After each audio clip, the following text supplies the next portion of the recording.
अस्सलामुअलैकुम। देवता एपिसोड 247। कैनी पॉल ने परेशान होकर सुपर मास्टर से राब्ता कायम किया। फिर कहा, जनाब गड़बड़ हो गई है। मैंने सुसाना पर जो तनवीमी अमल किया था वो ज़ायल हो चुका है। सुपर मास्टर ने पूछा, खामोश क्यों हो गए? बात को मुकम्मल किया करो। मैं अभी उसके दिमाग में गया था। उसने महसूस कर लिया। गुस्से में बोली, कौन है? जवाब दो। मैं भला क्या कहता? उसने सांस रोक ली। मैं उसके दिमाग से निकल गया। तुम्हें मालूम होना चाहिए था कि तनवीमी अमल का असर कब तक रहता है। मेरे पास हिसाब था। मेरे अमल का असर ख़त्म नहीं हुआ था, अलबत्ता कम हो रहा था। बस इसी दौरान आर्मर उसे अपनी मामूला बनाने में कामयाब हो गया। उसने मौके से फ़ायदा उठाया। तुमने क्यों नहीं उठाया? मैं अपने हिसाब के मुताबिक 12 घंटे पहले सुसाना पर दोबारा अमल करने वाला था। मुझे क्या पता था कि वो मुझसे पहले ऐसा कर जाएगा। आर्मर ऐसा चालबाज नहीं। उसके पीछे सोनिया और पारस हैं। सोनिया ने आर्मर की टेलीपैथी से फ़ायदा उठाकर पास्कल को मास्को से अगवा किया और मारिया को वापस हासिल कर लिया। अब सुसाना के दिमाग से तुम्हें निकाल दिया। अगर हमने ढील दी तो वो मेरे दूसरे टेलीपैथी जानने वाले को जिब्रील ग्रांट के दिमाग से निकाल देगी। जनाब, आर्मर ना हो तो सोनिया हमें नुकसान नहीं पहुंचा सकेगी। मैं यही तुमसे कहने वाला था। आर्मर को हमेशा के लिए रास्ते से हटाना होगा। ओहो जनाब, हम रसवंती को नज़रअंदाज कर रहे हैं। वो ख्याल ख्वानी करने के लिए फिर अपनों में पहुंच गई है। अब रसवंती को अगवा नहीं किया जाएगा। हमने बहुत नुकसान उठाया है। मैं एक ऐसी चाल चलूंगा कि वो जिंदा रहेगी, मगर टेलीपैथी के जरिए अपनों के काम नहीं आ सकेगी। मेरे लिए क्या हुक्म है? आराम करो, जरूरत होगी तो बुला लूंगा। उसने राब्ता खत्म कर दिया। सुपर मास्टर ने नायब से कहा, मार्टिन रसल से कहो फौरन राब्ता करे। नायब ने हुक्म की तामील की। मार्टिन रसल ने राब्ता कायम किया। सुपर मास्टर ने पूछा, क्या तुम जिब्रील ग्रांट के दिमाग में छुप कर रहते हो? जी हाँ, और वो मुझे महसूस नहीं करता। तुम्हारे तनवीमी अमल का असर कब तक रहेगा? मेरे हिसाब से 2 दिन के बाद उस पर दोबारा अमल करना होगा। हमारा एक टेलीपैथी जानने वाला सुसाना के दिमाग में रहता था। उसका हिसाब गलत हो गया, जिसके नतीजे में आर्मर ने उस रिबोट लड़की के दिमाग पर कब्जा जमा लिया है। मुझसे ऐसी गलती नहीं होगी। तुम लोग असर ज़ायल होने से पहले तनवीमी अमल क्यों नहीं करते? ऐसा करने में क्या कबाहत है? हर काम अपने मखसूस असूलों के मुताबिक होता है।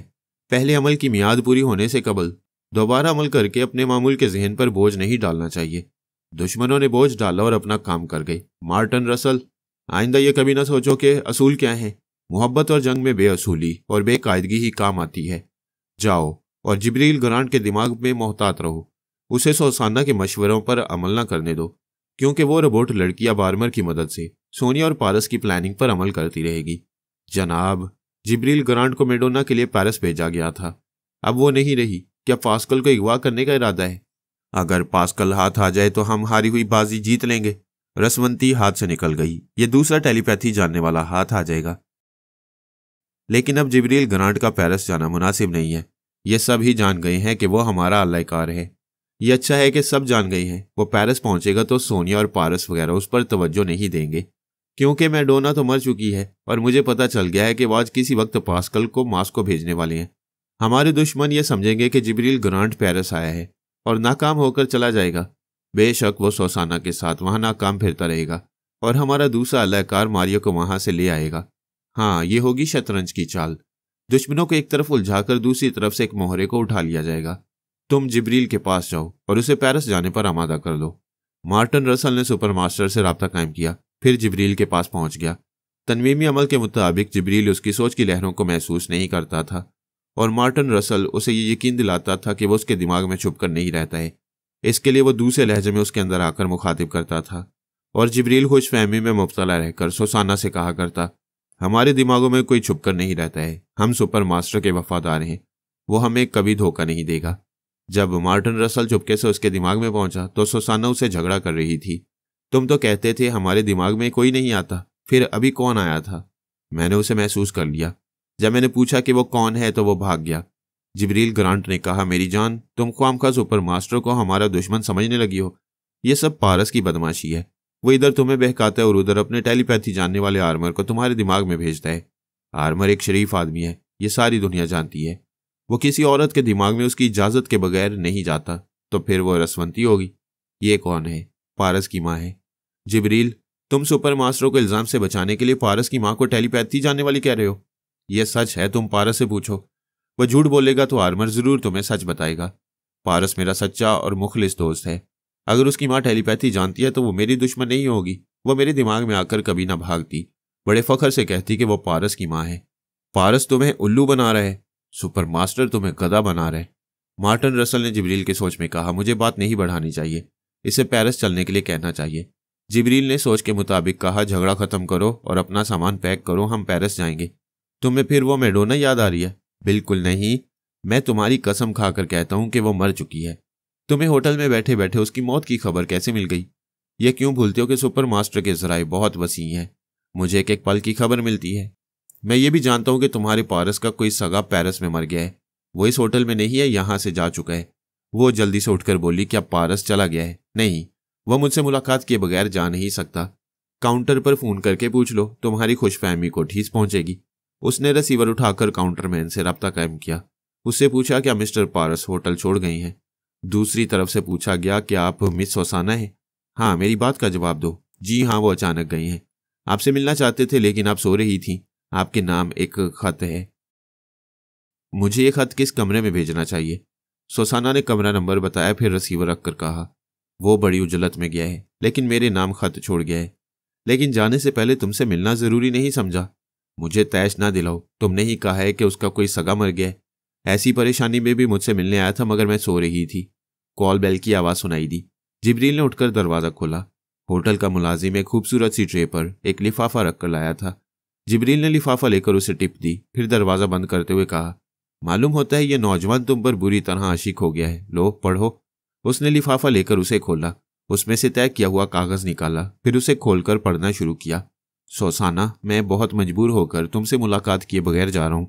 तुम इस वक्त सो रही हो, मैं तुम्हारी नींद खराब करना नहीं चाहता। मैंने तुम्हें नहीं बताया कि मेरी कोई बहन नहीं है। तुम मुझे इतनी प्यारी लगती हो जैसे तुमने मेरी ही माँ की कोख से जन्म लिया हो सके तो पेरिस आ जाओ, वहां तुमसे मुलाकात होगी। खुदा हाफिज, तुम्हारा भाई पारस। वो खत पढ़कर जिब्रील को घूरते हुए बोली, शर्म करो, अपनी गंदी जहनियत से उसे मेरा आशिक कह रहे थे और वो मुझे दिल से बहन मानता है।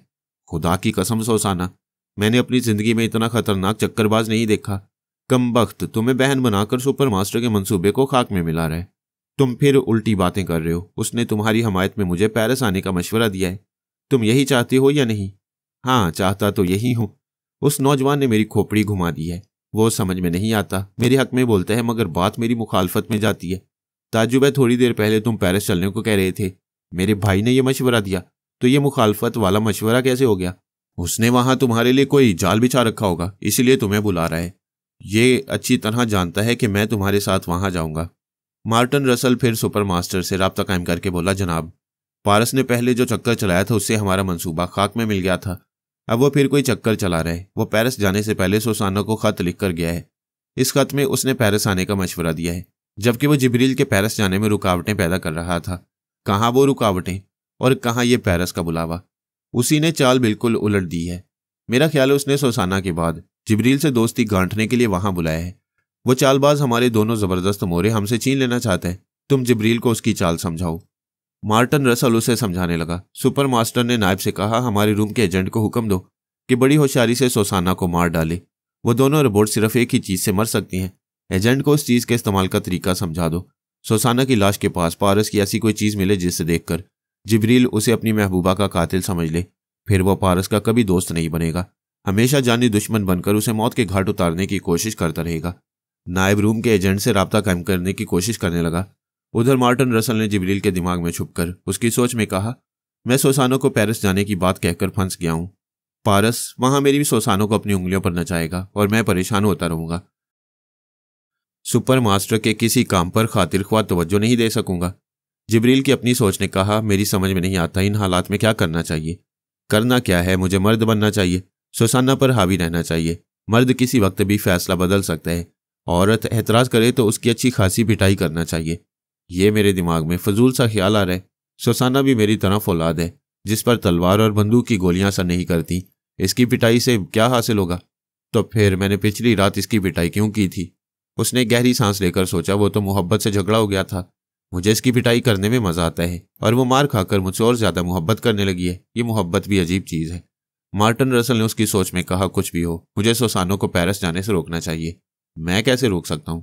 जैसे भी हो उसे पारस की चालबाजी से बचाना होगा। अपनी महबूबा को तहफ़्फ़ुज़ फराहम करने का नाम ही मोहब्बत है।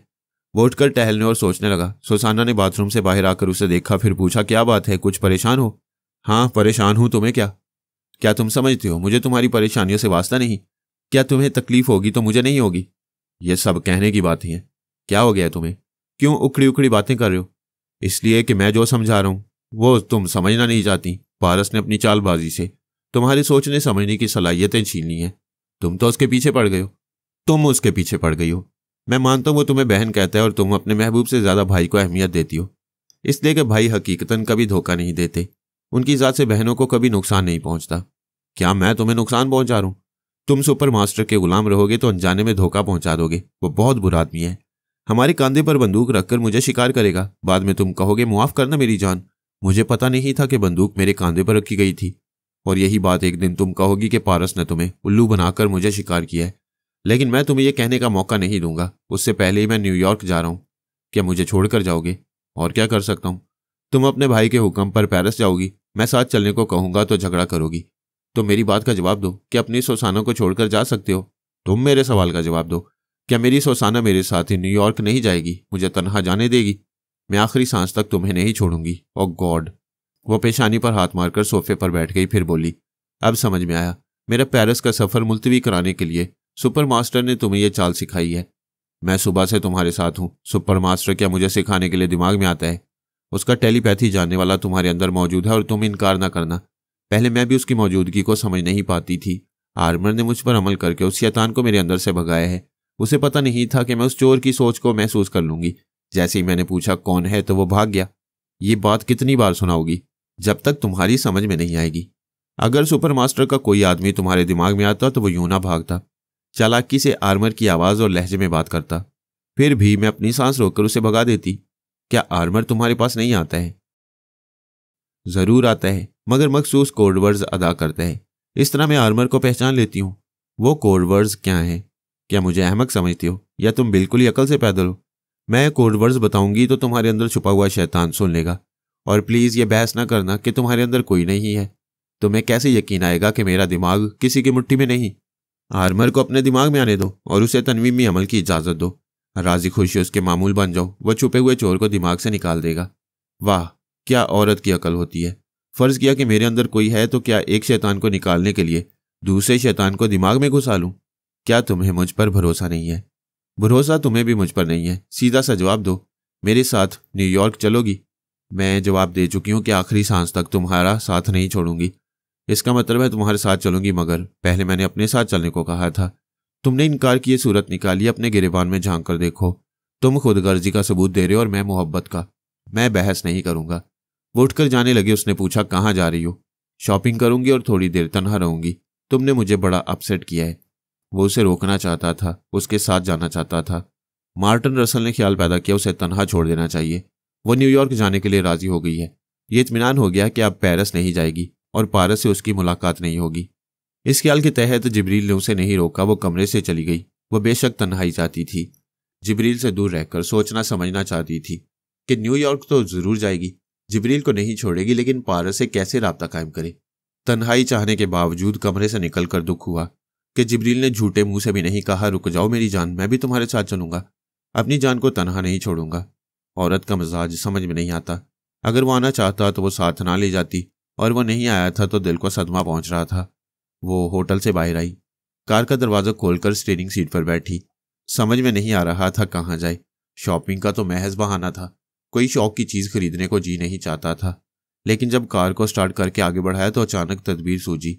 वो फ्रांसीसी सफारत खाने जाकर पारस को पैगाम भेज सकती थी। वो सीधी सफारत खाने पहुंची। पारस ने रूम से जाने से पहले सुसाना की निगरानी के लिए चंद जासूस मुकर्रर किए थे। इसका इल्म फ्रांसीसी सफीर को था। जब उसे पता चला कि सुसाना आई है तो वो खुद उसके इस्तकबाल के लिए दरवाजे पर आया। उससे मुसाफिया करते हुए बोला, आओ सुसाना, पारस साहब तुम्हारी हिफाजत के लिए इंतजामात कर गई हैं। मेरी लायक कोई खिदमत हो तो बताओ। वो दोनों ड्राइंग रूम में आए। सुसाना ने कहा, मैंने आते ही महसूस किया है कि एक कार मेरे ताक़ुब में थी। सुपर मास्टर के आदमी मेरी निगरानी कर रहे हैं। फिक्र ना करो, मैं अभी फ़ोन करता हूँ। ताक़ुब करने वालों से निजात मिल जाएगी। शुक्रिया, आप फ़ोन कहीं ना करें, मैं बदमाशों से तन्हा निमट लूंगी। दरअसल मैं चाहती थी यहाँ मेरे आने की खबर किसी को ना हो, मगर दुश्मनों को मालूम हो चुका है। अब वो जिब्रील को बताएंगे कि मैं पारस से राब्ता कायम करने तुम्हारे पास आई थी। मैं अभी हॉटलाइन पर पारस से तुम्हारी बात कराता हूँ। उसने फ़ोन के जरिए किसी से फ्रांसीसी जुबान में कुछ कहा। जिसे सुसाना समझ ना सकी। 10 मिनट के अंदर ही पारस की आवाज़ सुनाई दी। सुसाना ने रिसीवर लेकर कान से लगाया, फिर जल्दी जल्दी उसे अपने हालात बताने लगी। पारस ने कहा, कोई बात नहीं, मैं न्यूयॉर्क पहुंच जाऊंगा। अगर अभी फ़ोन पर बात ना होती तो मुझे थोड़ी देर बाद मालूम हो जाता, क्योंकि आर्मर अंकल तुम्हारी खैरियत मालूम करने दिन में 2 बार ज़रूर आया करेंगे। पारस, मैं बहुत मजबूर होकर जा रही हूँ। जिब्रील को नाराज़ करना नहीं चाहती। तुम बुरा ना मानना, सुपर मास्टर की वफादारी में वो इतना भी एहसास नहीं करता कि तुम पहली बार अपने बाप के घर जाना चाहती थी। पेरिस जाने से रोककर उसने बेटी को बाप से मिलने से रोक दिया है, और ये जीते जी रिश्तों को कत्ल करने वाली बात है। सुसाना के सीने से कहा निकली। फिर वो बोली, मैं जिब्रील की मोहब्बत में पागल हो गई हूँ। बाप को और सारी दुनिया को छोड़ देती हूँ। पेरिस आने और बाप से मिलने की एक ही सूरत है। वो क्या? तुम जिब्रील से जाकर कहो कि मुझसे फ़ोन पर बातें हुई थी। पारस ने कहा है, बहन मजबूरी के बायस पेरिस नहीं आ सकती तो भाई तो न्यूयॉर्क आकर मिल सकता है, लिहाजा पारस वहां पहुंचने वाला है। इससे क्या होगा? वो हम दोनों को जुदा करना चाहते हैं। जब ये मालूम होगा कि जुदा करने का मंसूबा नाकाम हो रहा है तो शायद वो न्यूयॉर्क का प्रोग्राम मंसूख कर दें। नहीं पारस, मैं जिब्रील को तुम्हारे बारे में नहीं बताऊंगी। न्यूयॉर्क उनका शहर है, अमेरिका उनका मुल्क है। वह तुम्हें जान से मार डालेंगे। मैं फरहाद अली तैमूर का बेटा हूँ। जिस शहर में जाता हूँ उसे अपना शहर, और जिस मुल्क में जाता हूँ उसे अपना मुल्क बना लेता हूँ। मैं वहां एलानी आकर तुमसे मुलाकात करूंगा और तुम्हारे जिब्रील को दुश्मनों के तिलिस्म से निकालूंगा। तुम कितने अच्छे हो पारस, तुम भी तो बहुत प्यारी बहन हो। मैं आर्मर अंकल से कहता हूँ वो तुम्हारे पास आते रहेंगे और तुम्हारी खैरियत मालूम करते रहेंगे। अंकल चाहे तो बराबर मेरे दिमाग में रह सकती हैं। नहीं सुसाना, अंकल मुसलसल दिमाग में रहेंगे तो उनकी मौजूदगी में तुम दुश्मन ख्याल खोनी करने वाले को महसूस नहीं कर सकोगी। वो आते जाते रहेंगे और हर बार आते ही मखसूस कोड वर्ड्स अदा करते रहेंगे। थोड़ी देर तक बहन भाई में प्यार भरी बातें होती रहीं, फिर राब्ता खत्म हो गया। वह सिफारत खाने से बाहर आई। उसने कार में बैठने से पहले दूर तक नजरें दौड़ाईं। जो गाड़ी उसका ताकुब कर रही थी वो अब नजर नहीं आ रही थी। वो मुतमईन होकर स्टीयरिंग सीट पर बैठ गई, कार को स्टार्ट करके आगे बढ़ा दिया। जब वो ड्राइव करती हुई कुछ दूर निकल आई तो उसे अपने पीछे बहुत ही हल्की सी आवाज़ सुनाई दी। उसने अकबनुमा आईने में देखते ही बड़ी फुर्ती से एक तरफ हटकर अचानक ब्रेक लगाया। पीछे छुपा हुआ शख्स हमला करने के लिए उठ चुका था, लेकिन ब्रेक लगते ही पीछे से उलटकर अगली सीट पर से होता हुआ गियर और सीट के दरमियान फंस गया। उसके हाथ में बड़ी सी सिरिंज थी। उस सिरिंज में रकीक मादा था जिसे वो इंजेक्ट करके सुसाना के जिस्म के अंदर पहुंचाना चाहता था। वह सिरिंज वाले हाथ को एक हाथ से दबाते हुए बोली, ये कैसा इंजेक्शन है? वह तकलीफ से कराह रहा था। उसे अपने हाथ पर रखा हुआ सुसाना का हाथ यूं लग रहा था जैसे पहाड़ रखा हुआ हो। वो दूसरे हाथ से उसे हटाने की नाकाम कोशिश कर रहा था। वो बोली, अब तुमने जवाब ना दिया तो मैं हल्का सा दबाव डाल दूंगी और हाथ की हड्डी टूट जाएगी। इस सिरिंज में क्या है? मैं नहीं जानता। कड़क की आवाज़ के साथ हड्डी टूट गई। वो मछली की तरह फड़फड़ाने लगा। हाथ से सिरिंज छूट गई थी। सुसाना ने सिरिंज को उठाकर कहा, ना बताओ, मैं ये दवा तुम्हारे जिस्म में इंजेक्ट करके नतीजा मालूम कर लूंगी। वह पूरी कुव्वत से चीखते हुए बोला, नहीं, मैं मर जाऊंगा, इसमें तेजाब है। अच्छा, तो मेरे जिस्म में तेजाब इंजेक्ट करने आए थे आप? हाँ, उसने कहा था। तुम तलवार और बंदूक की गोलियों से नहीं, सिर्फ तेजाब से मरोगी। ये तेजाब अंदर पहुंचकर तुम्हारे गोश्त को गलाता जाएगा। ये तुमसे किसने कहा था? मैं उसे नहीं जानता। मैंने उसे पहली बार देखा था। उसने इस काम का मुआवजा $5000 की सूरत में दिया था। मैं समझा था एक औरत को छुपकर इंजेक्शन लगाना कौन सी बड़ी बात है, मगर यहाँ तो जान के लाले पड़ गए हैं। उसने एक लात मारकर उसे गियर के पास से हटाया, फिर कहा, यहीं बैठे रहो, मैं तुम्हें जिब्रील के पास ले जा रही हूँ, तुम उसके सामने यही बयान दोगे। उसने एक कार स्टार्ट करके आगे बढ़ाते हुए पूछा, $5000 देने वाले शख्स से कहाँ मुलाकात हुई थी? उसी होटल में जहां से तुम आई हो। मुआवजा देने वाला मुझे अपनी कार में बिठाकर तुम्हारे पीछे फ्रांसीसी सफारत खाने तक आया था। फिर मैं उसकी कार से निकलकर तुम्हारी कार की अगली सीट के पीछे छुप गया था। अभी उसकी बात शायद खत्म नहीं हुई थी, अचानक ही एक जबरदस्त धमाका हुआ। उस कार में कहीं टाइम बम छुपा कर रखा गया था, जिसके ब्लास्ट होते ही कार के कुछ टुकड़े इधर उधर बिखर गए और आग भड़क गई। पता नहीं उस हमला करने वाले के कितने चीथड़े उड़े होंगे। उस गाड़ी के टुकड़े सुसाना के मुंह पर और जिस्म के कई हिस्सों में आकर लगे। जब वो बाहर आकर गिरी तो इसका एक हाथ टूटकर अलग हो गया था। पेट में बड़ा सा शगाफ पड़ गया था। मुंह पर और जिस्म पर इतने जख्म आए थे कि वो लहू में डूब गई थी। कहीं से नजर नहीं आ रही थी। लोग धमाके से खौफजदा होकर दूर भाग रहे थे। उसके मुतल्लिक यकीन हो गया था कि वो मर चुकी है। बहुत दूर से फायर ब्रिगेड की गाड़ी अपने मखसूस सायरन की आवाज़ सुनाती हुई आ रही थी। एक एम्बुलेंस भी कहीं से आ गई थी। लोग अब सुसाना की लाश के करीब आ रहे थे। एम्बुलेंस से 2 वार्ड बॉय एक स्ट्रेचर लेकर दौड़ते हुए आए। उनके साथ एक डॉक्टर भी था। उसके एक हाथ में सिरिंज थी और उस सिरिंज में भी तेजाब था। सुपरमास्टर के 2 आदमी जानते थे कि वो धमाके से टुकड़े होकर भी नहीं मरेगी जब तक उसका दिल और फेफड़े तेजाब से नहीं गलाए जाएंगे। उसका काम तमाम नहीं होगा। दुश्मन डॉक्टर और वार्ड बॉयज के भेस में आए थे। डॉक्टर ने पास आकर जमीन पर घुटने टेक कर उसके दिल की जगह हाथ रखा। इससे पहले कि दिल की धड़कन मालूम होती, वह जख्मी हाथ डॉक्टर के मुंह पर पड़ा। वो एक तरफ उलट गया, सिरिंज दूसरी तरफ गई। करीब आने वाले सहम कर पीछे हट गए, जैसे मुर्दे को जिंदा होते देख रहे हो, और वह मुर्दा औरत कराते हुए करवट बदलकर टूटे हुए हाथ को दूसरे हाथ से उठाकर अपने आधे बाजू से जोड़ रही थी। डॉक्टर बनकर आने वाले के जबड़े एक ही हाथ में हिल गए थे। वार्ड बॉय बनकर आने वाले ने जमीन पर से सिरिंज उठाकर उस पर हमला किया, लेकिन सिरिंज की नोक जिस्म में चुभने से पहले ही सुसाना ने लेटे ही लेटे एक लात चलाई। इस बार सिरिंज जमीन पर आते ही टूट गई।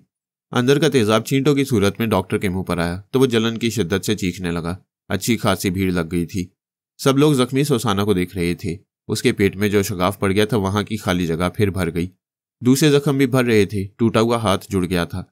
जब वो उठकर बैठी तो लोग और पीछे चले गए, क्योंकि अब कई दुश्मन अपने अपने हाथ में सिरिंज लिए उसकी तरफ बढ़ रहे थे। वो उछलकर खड़ी हो गई, फिर जिधर भी रास्ता मिला उधर भागती चली गई। अगर वो दुनिया के तमाम हथियार ले आते तो वो ना भागती, जमकर मुकाबला करती, एक एक हथियार वाले को मौत के घाट उतार देती। लेकिन तेजाब उसके लिए मौत था और उसका पीछा करने वालों में से हर एक के हाथ में भरी हुई सिरिंज थी। वह दौड़ती हुई एक गली में घुस गई, वहां से दूसरी तीसरी गलियां पार करने लगी। उसे दौड़ते हुए कदमों की आवाजें सुनाई दे रही थीं। यह अच्छी तरह पता नहीं चलता था कि ताकुब करने वाले किस गली से आ रही हैं, क्योंकि वहां 2-4 गलियां एक दूसरी गली को क्रॉस करती हुई जाने कहां तक जाती थीं। वह भागते भागते एक जगह रुक गई। जिधर जा रही थी उधर से 3 आदमी हाथों में सिरिंज लिए आ रहे थे। वह दाएं जानिब घूमकर दूसरी गली में जाना चाहती थी, मगर वहां से भी 2 आदमी सिरिंज में उसकी मौत लिए आ रहे थे। उसने पलटकर तीसरी गली में दौड़ लगाना चाहिए। मौत उधर से भी आ रही थी। एक आदमी सिरिंज को पिचकारी की तरह दोनों हाथों से पकड़कर दौड़ता हुआ आ रहा था। उसने चंद कदम के फासले से ही सिरिंज से तेजाब की धार छोड़ी ताकि वह सुसाना तक पहुंचे और ऊपर से उसकी खाल और गोश्त को गला दे। इससे पहले ही वो फिजा में उछलकर उसे फ्लाइंग किक मारती हुई दूसरी तरफ गई। तेजाब की धार फेंकने वाला लात खाकर गिर पड़ा था। इस गली में आगे कोई दुश्मन नहीं था। वो तेजी से भागती हुई चली गई। सुपरमास्टर के आदमियों ने जैसे उसके नाम मौत लिख दी थी। गलियों के बिछे हुए जाल से निकलते ही सामने तारीखी खंडरात नजर आई। वो उधर जाने लगी। उन खंडरात में दुश्मनों से निपटा जा सकता था। वो इधर उधर छुपकर एक एक शख्स के हाथ से सिरिंज गिराना चाहती थी। वो शिकिस्ता दीवारों और सतूनों के पास पहुंच गई। उसके लिए परेशानी की बात यह थी कि वो लोग दूर से ही सिरिंज के जरिए उस पर तेजाब फेंकने लगे थे, और वह तेजाब जहां भी गिरता वहां का गोश्त गलने के बाद दोबारा न भरता, जैसा कि उसके बड़े से बड़े जानलेवा जख्म भर जाया करते थे। उसने दूसरे सिरिंज वालों से बचते हुए मुकाबला किया। एक की गर्दन तोड़ दी, दूसरे से सिरिंज छीनकर उसी के जिस्म में तेजाब को इंजेक्ट करके उनके साथियों पर दहशत तारी कर दी। ये साबित करती रही कि वो नाकाबिले गिरफ्त और नाकाबिले शिकस्त है। इसके बावजूद वो उनसे पीछा छुड़ाने में नाकाम हो रही थी। दुश्मन मुंतशिर होने के बाद पहली पोजीशन में आकर उसे चारों तरफ से घेरने लगते। वो लड़ते लड़ते कंधे कुएं की आहनी जालियों पर पहुंच गई।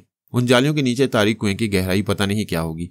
नीचे कुछ नजर नहीं आता था, अलबत्ता उनके लड़ने और जख्म खाकर चीखने की आवाजें उस कुएं के अंदर तक जाती थीं और गूंजती हुई वापस आ जाती थीं। आहनी जालियों का एक हिस्सा खुला हुआ था। वो उनसे बचते बचाते वहां पहुंच गई थी और अब बचाव की कोई सूरत नजर नहीं आ रही थी। वो लोग अपना हिसार नहीं तोड़ रहे थे। कुएं की मुंडीर की तरफ चारों तरफ से दीवार बन रहे थे। वो जिधर जाती उधर से तेजाब की धार उस पर फेंकी जाती। अचानक ही उसके हलक से चीख निकली। एक तरफ से आने वाले तेजाब से बचते बचते वो गिर पड़ी। खुले हुए हिस्से के अंदर गिरने से पहले जाली के एक किनारे को पकड़कर लटक गई। चारों तरफ से कह के गूंजने लगे। अब बचाव की कोई सूरत नहीं रही थी। वह कुएं की अंधी तारीकी में लटकी हुई थी और ऊपर उठकर आने की मोहलत नहीं मिल सकती थी। घेरने वाले करीब आ गए थे और सिरिंज की सुइयों से तेजाब की बारीक धार छोड़ते जा रहे थे। ठीक है कि मौत से बचाव का रास्ता नहीं था, मगर तेजाब से बचाव की एक ही सूरत थी। उसने आहनी जाली के किनारे को छोड़ दिया। कुएं की अंधी गहराई में दूर तक उसकी चीखें गूंजती हुई गईं। फिर मौत का सन्नाटा छा गया। कितने ही दुश्मनों ने खुले हुए हिस्से से अंदर झांक कर देखने की कोशिशें की। गहरी तारीकी में ना ही वो नजर आई, ना ही उसकी आवाज सुनाई दी। मौत ना दिखाई देती है ना सुनाई देती है, फिर भी समझ में आ जाती है। सुसाना ने कैनी पॉल को सुबह दिमाग में आने नहीं दिया था।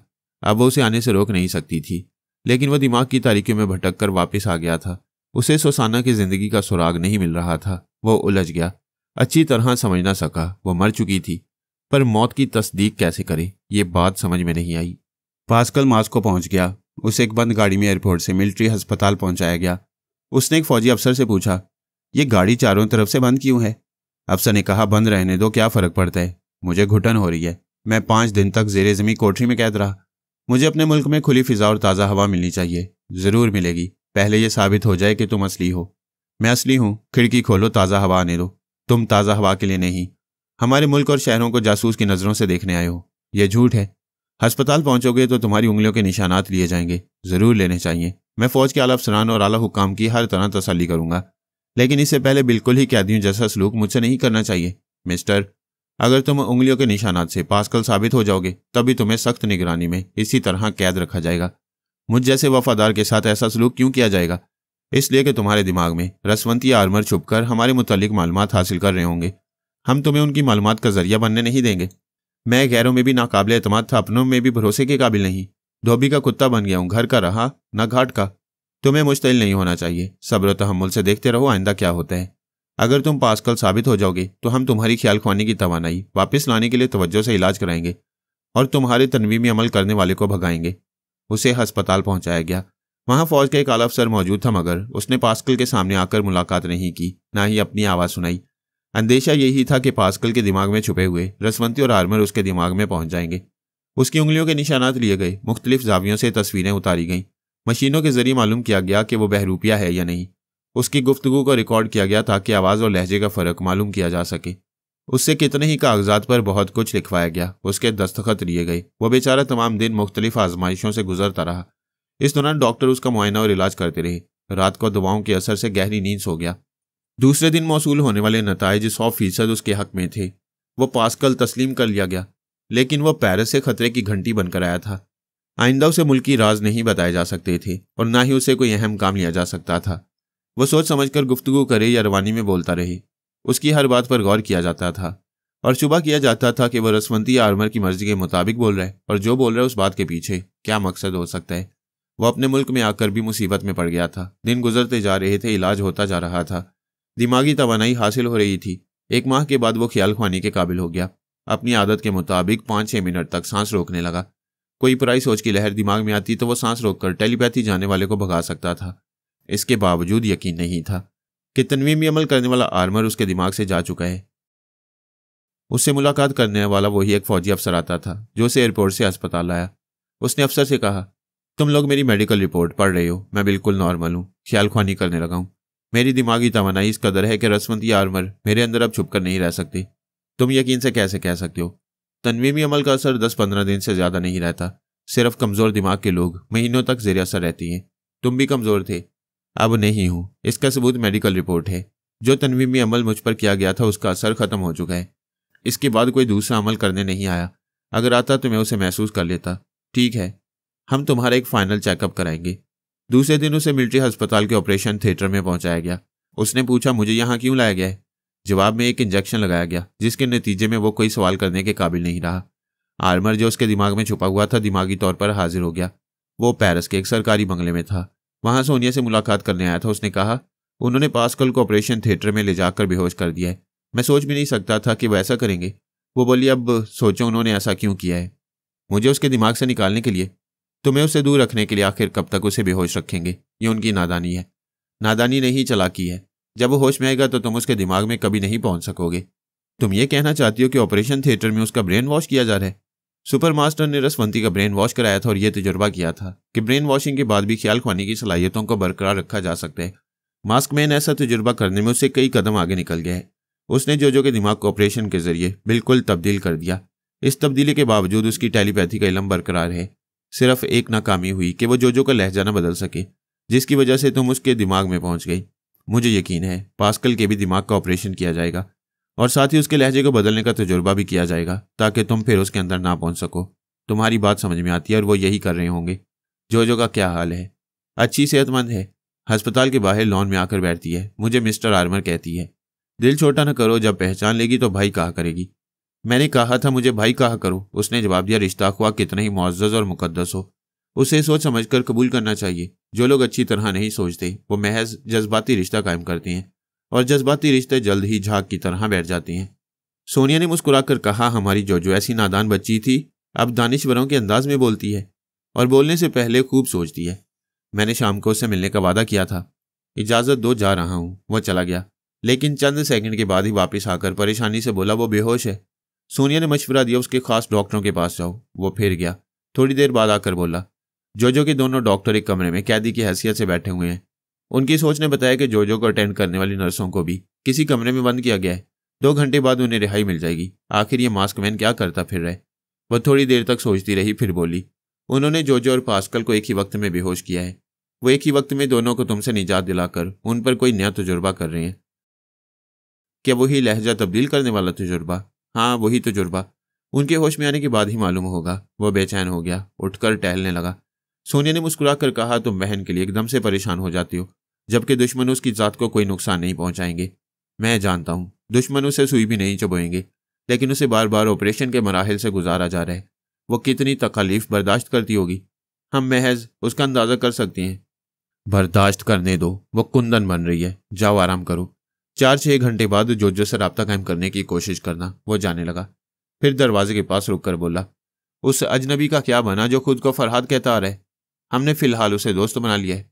हम उसके टेलीपैथी से भी कुछ काम लेते रहेंगे और उसे आजमाते रहेंगे। ये बात आर्मर को भी नहीं बताई गई कि सोनिया पारस और अली तैमूर ने मुझे फरहाद तस्लीम कर लिया है। रसवंती को भी यही समझाया गया कि वो मुझे पसंद करती है, इसलिए बेटों ने और सोनिया ने उसे दोस्त बना लिया है। इस तरह हमारी टीम में एक टेलीपैथी जानने वाले का इजाफा भी होगा और उसे आजमाते भी रहेंगे। आर्मर उसके जवाब से मुतमईन होकर बाहर आया, अपनी कार की पिछली सीट पर बैठ गया। उसके आगे पीछे 2 गाड़ियां थीं जिनमें मुसल्लह अफराद बैठे हुए थे। वो बाबा साहब के इदारे से बाहर सख्त हिफाजती इंतजाम के साथ आता था। उसने सिक्योरिटी अफसर से कहा, मुझे अस्पताल ले चलो, मैं मारिया और पारस से मुलाकात करूंगा। वो तीनों गाड़ियां उधर चल पड़ी। आर्मर अपनी बहन जोजो के लिए परेशान था। इस सिलसिले में पारस से कुछ बातें करना चाहता था। वो गाड़ियां अस्पताल के अहाते में रुक गईं। इस अस्पताल में सिर्फ फौज के जवान और अफसरान अपने शनाख्ती कागजात दिखाकर दाखिल हो सकते थे। आर्मर ने मारिया और पारस से मुलाकात के लिए खुसूसी इजाजतनामा हासिल किया था। वो गाड़ी से उतरकर अस्पताल की इमारत में दाखिल हुआ, फिर एक कॉरिडोर से गुजरकर मारिया के कमरे की तरफ जाने लगा। उधर से पारस आ रहा था। उसने बड़ी गर्मजोशी से मुसाफिया किया, फिर पूछा, अंकल आप यहाँ कैसे आ गए? क्यों बेटे, मैं यहाँ नहीं आ सकता।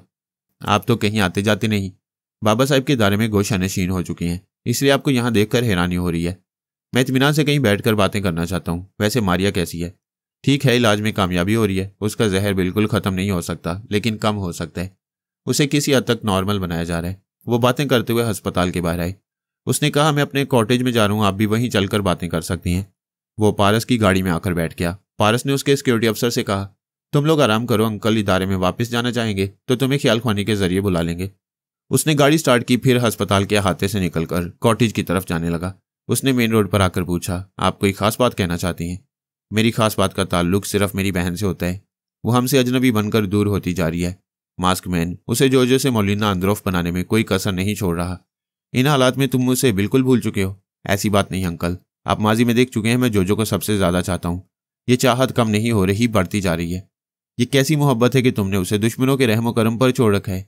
मैं चंद घंटों में साबित कर दूंगा कि मेरी जोजो वहाँ तन्हा नहीं है, मैं भी उसके साथ हूँ। ये क्या कह रहे हो? एक ऐसी बात है जिसे मैं आपको बताना नहीं चाहता था, लेकिन आप मेरी मोहब्बत पर शुबा कर रहे हैं। इधर मैं जोजो के पास पहुँचने।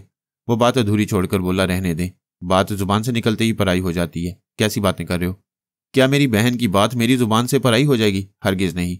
तुम जो बात छुपा रहे हो उसे मैं भी छुपा कर रखूंगा। आप जानते हैं हम सब मम्मा की इजाज़त के बगैर किसी अहम मामले में अपनी मर्जी से कोई कदम नहीं उठाते। मैंने कई बार जिक्र किया, जोजो के लिए परेशानियां जाहिर की, वहां जाने का इरादा किया, लेकिन मम्मा ने यह कहकर रोक दिया कि सब्र करो, वहां जाना ज़रूरी नहीं, जोजो खुद यहाँ आएगी। आर्मर ने कहा, मुझे सोनिया से इख्तलाफ है, मगर मैं क्या कर सकता हूँ? सिर्फ ख्याल ख्वानी के जरिए बहन को वहां से ला नहीं सकता। अगर आप मेरा साथ दें तो वो आ सकती है। कैसे? वो कॉटेज में पहुंच गए। पारस ने कहा, आप जानते एक बार मैं मम्मा को बताए बगैर तिलबैब पहुंच गया था। उन दिनों में शीबा मम्मी के कातिलों से इंतकाम लेने के लिए अंधा हो गया था। आज जोजो की मोहब्बत में अंधा होकर मम्मा को बताए बगैर मॉस्को जा रहा हूँ। आर्मर ने खुश होकर पूछा, कब जा रहे हो? क्या तुमने अच्छी तरह समझ लिया है? कोई मुसीबत तो नहीं आएगी? मुसीबतें आती जाती रहती हैं। अगर आप साथ देंगे तो मैं दिल से, दिमाग से और जी जान से तुम्हारे साथ हूँ। बोलो, मुझसे क्या काम लेना चाहते हो? मैं आपको भी साथ ले जाना चाहता हूँ। मुझे? मगर मैं जाऊँगा तो जल्दी तुम्हारे वहाँ जाने का भेद खुल जाएगा। हमारे जाने के बाद मामा को और सारी दुनिया को मालूम हो जाएगा तो कोई फ़र्क नहीं पड़ेगा। जब हम यहाँ से निकल जाएंगे तो मम्मा वापस नहीं बुलाएंगी। मुझे क्यों साथ रखना चाहते हो? मैं चाहता हूँ आप दूसरे तमाम फ़राइज़ छोड़कर सिर्फ जोजो के पास रहें। ये उसी वक्त मुमकिन है जब आप मेरी तरह इदारे से दूर रहें। हम मॉस्को कैसे जाएंगे? वहाँ सिर्फ मैं जाऊँगा, आप मेरे साथ मगरबी जर्मनी तक चलेंगे। वहाँ सबसे छुप कर रहेंगे, मम्मा और अली तैमूर वगैरह से रब्ता कायम नहीं करेंगे। जब ज़रूरत होगी तो उन्हें बताया जाएगा कि हम क्या कर रहे हैं। पारस ने एक जाली पासपोर्ट और ज़रूरी कागजात निकालकर दिखाते हुए कहा, पासपोर्ट की तस्वीर देखें। मैं इस शख्स के भेस में इनके कागजात के मुताबिक आसानी से मॉस्को पहुंच जाऊंगा। आप राजी हैं तो बताएं। यहाँ का एक सरकारी अफसर मेरा राजदार है। वो 1 घंटे के अंदर आपके लिए भी जाली पासपोर्ट और दीगर कागजात फराहम कर देगा। बेटे, तुम मेरी जोजो के लिए बहुत बड़ा कदम उठा रहे हो। मैं हर कदम पर तुम्हारे साथ रहूंगा। पारस ने रिसीवर उठाकर किसी से राब्ता कायम किया, फिर उसे एक जाली पासपोर्ट, दीगर जरूरी कागजात और 3 घंटे बाद जाने वाली फ्लाइट के टिकट के लिए कहा। फिर रिसीवर रख दिया। बोला, यहाँ आपकी जिन फ्राइज की अदायगी ख्याल खुआनी के जरिए रह गई है उन सबको निपटा लें। मम्मा को बता दें कि आप मेरे पास आराम कर रहे हैं, यहाँ से 4-5 घंटे बाद जाएंगे। वो बोले, ठीक है। इस तरह किसी को यहाँ से हमारी रवानगी का शुबा नहीं होगा। वो ख्याल खुआनी के जरिए सोनिया से राब्ता कायम करना चाहता था। पारस ने कहा, ठहरिए, आप किससे बातें करने जा रहे हैं? तुम्हारी मम्मा से। आप किसी ज़रूरत के वक्त ही उनसे राब्ता कायम करती हैं। क्या अभी कोई अहम बात है? अभी तो नहीं है, 4 या 6 घंटे बाद जोजो के पास जाऊंगा, फिर सोनिया को उसके मौजूदा हालात बताऊंगा। बेहतर है अभी मम्मा के पास ना जाएं, उन्हें इस बात पर शुबा हो जाएगा कि आप उनसे मेरे पास वक्त गुजारने की बात क्यों कह रहे हैं। आप मुझे जोजो के मौजूदा हालात बताएं। वो बताने लगा। 1 घंटे बाद उसके लिए पासपोर्ट और दीगर जरूरी कागजात आ गए। पासपोर्ट की तस्वीर के मुताबिक पारस ने आर्मर का मेकअप किया, इसके बाद अपना भी हुलिया तब्दील किया। फिर ठीक वक्त पर वो एयरपोर्ट के उस हिस्से में पहुंच गए जहां से चार्टर्ड तैयारी परवाज करती थी। वो एक तैयारी में सवार हुए। उस तैयारी के मजीद 2 मुसाफिर थे, एक पायलट और दूसरा पारस का खास मुलाजिम। जब वो तैयारा परवाज करने लगा तो मुलाजिम ने 2 गिलासों में ठंडा मशरूब पेश किया, फिर कहा, रात का खाना तैयार है, जब आप हुक्म देंगे हाजिर कर दूंगा। आर्मर ने कहा, मैं जरा देर से खाऊंगा। पारस बेटे, तुम मेरा इंतजार न करो। मैं जानता हूं अंकल, आप जोजो के लिए परेशान हैं। जब तक उसकी मौजूदा बेहोशी का सबब मालूम नहीं होगा आपकी भूख और नींद उड़ी रहेगी। वो दोनों पीते रहे और बातें करते रहे। गिलास खाली हो गए। पारस ने कहा, प्यारे अंकल, आपकी भूख उड़ चुकी है मगर नींद नहीं उड़ेगी। ये मशरूब अभी आपको गहरी नींद सुला देगा। वो खुमार आलूद आवाज में बोला, मैं अभी सोना नहीं चाहता। बेवकूफ, तुम्हारे ना चाहने के बावजूद नींद आएगी। आर्मर की आंखें बंद हो रही थी। उसने बड़ी मुश्किल से आंखें खोलते हुए कहा, तुम मुझे बेवकूफ कह रहे हो? अपने अंकल को बेवकूफ कह। वो आगे कुछ न कह सका, आंखें बंद हो गईं। बड़े आराम से नींद उसे ले डूबी। जिब्रील ग्रांट बड़ा बेचैन था। कभी कमरे में टहलता था, कभी होटल के बाहर आकर दूर तक देखता कि सुसाना वापस आ रही है या नहीं, उसे कोई जानी नुकसान पहुंचाएगा।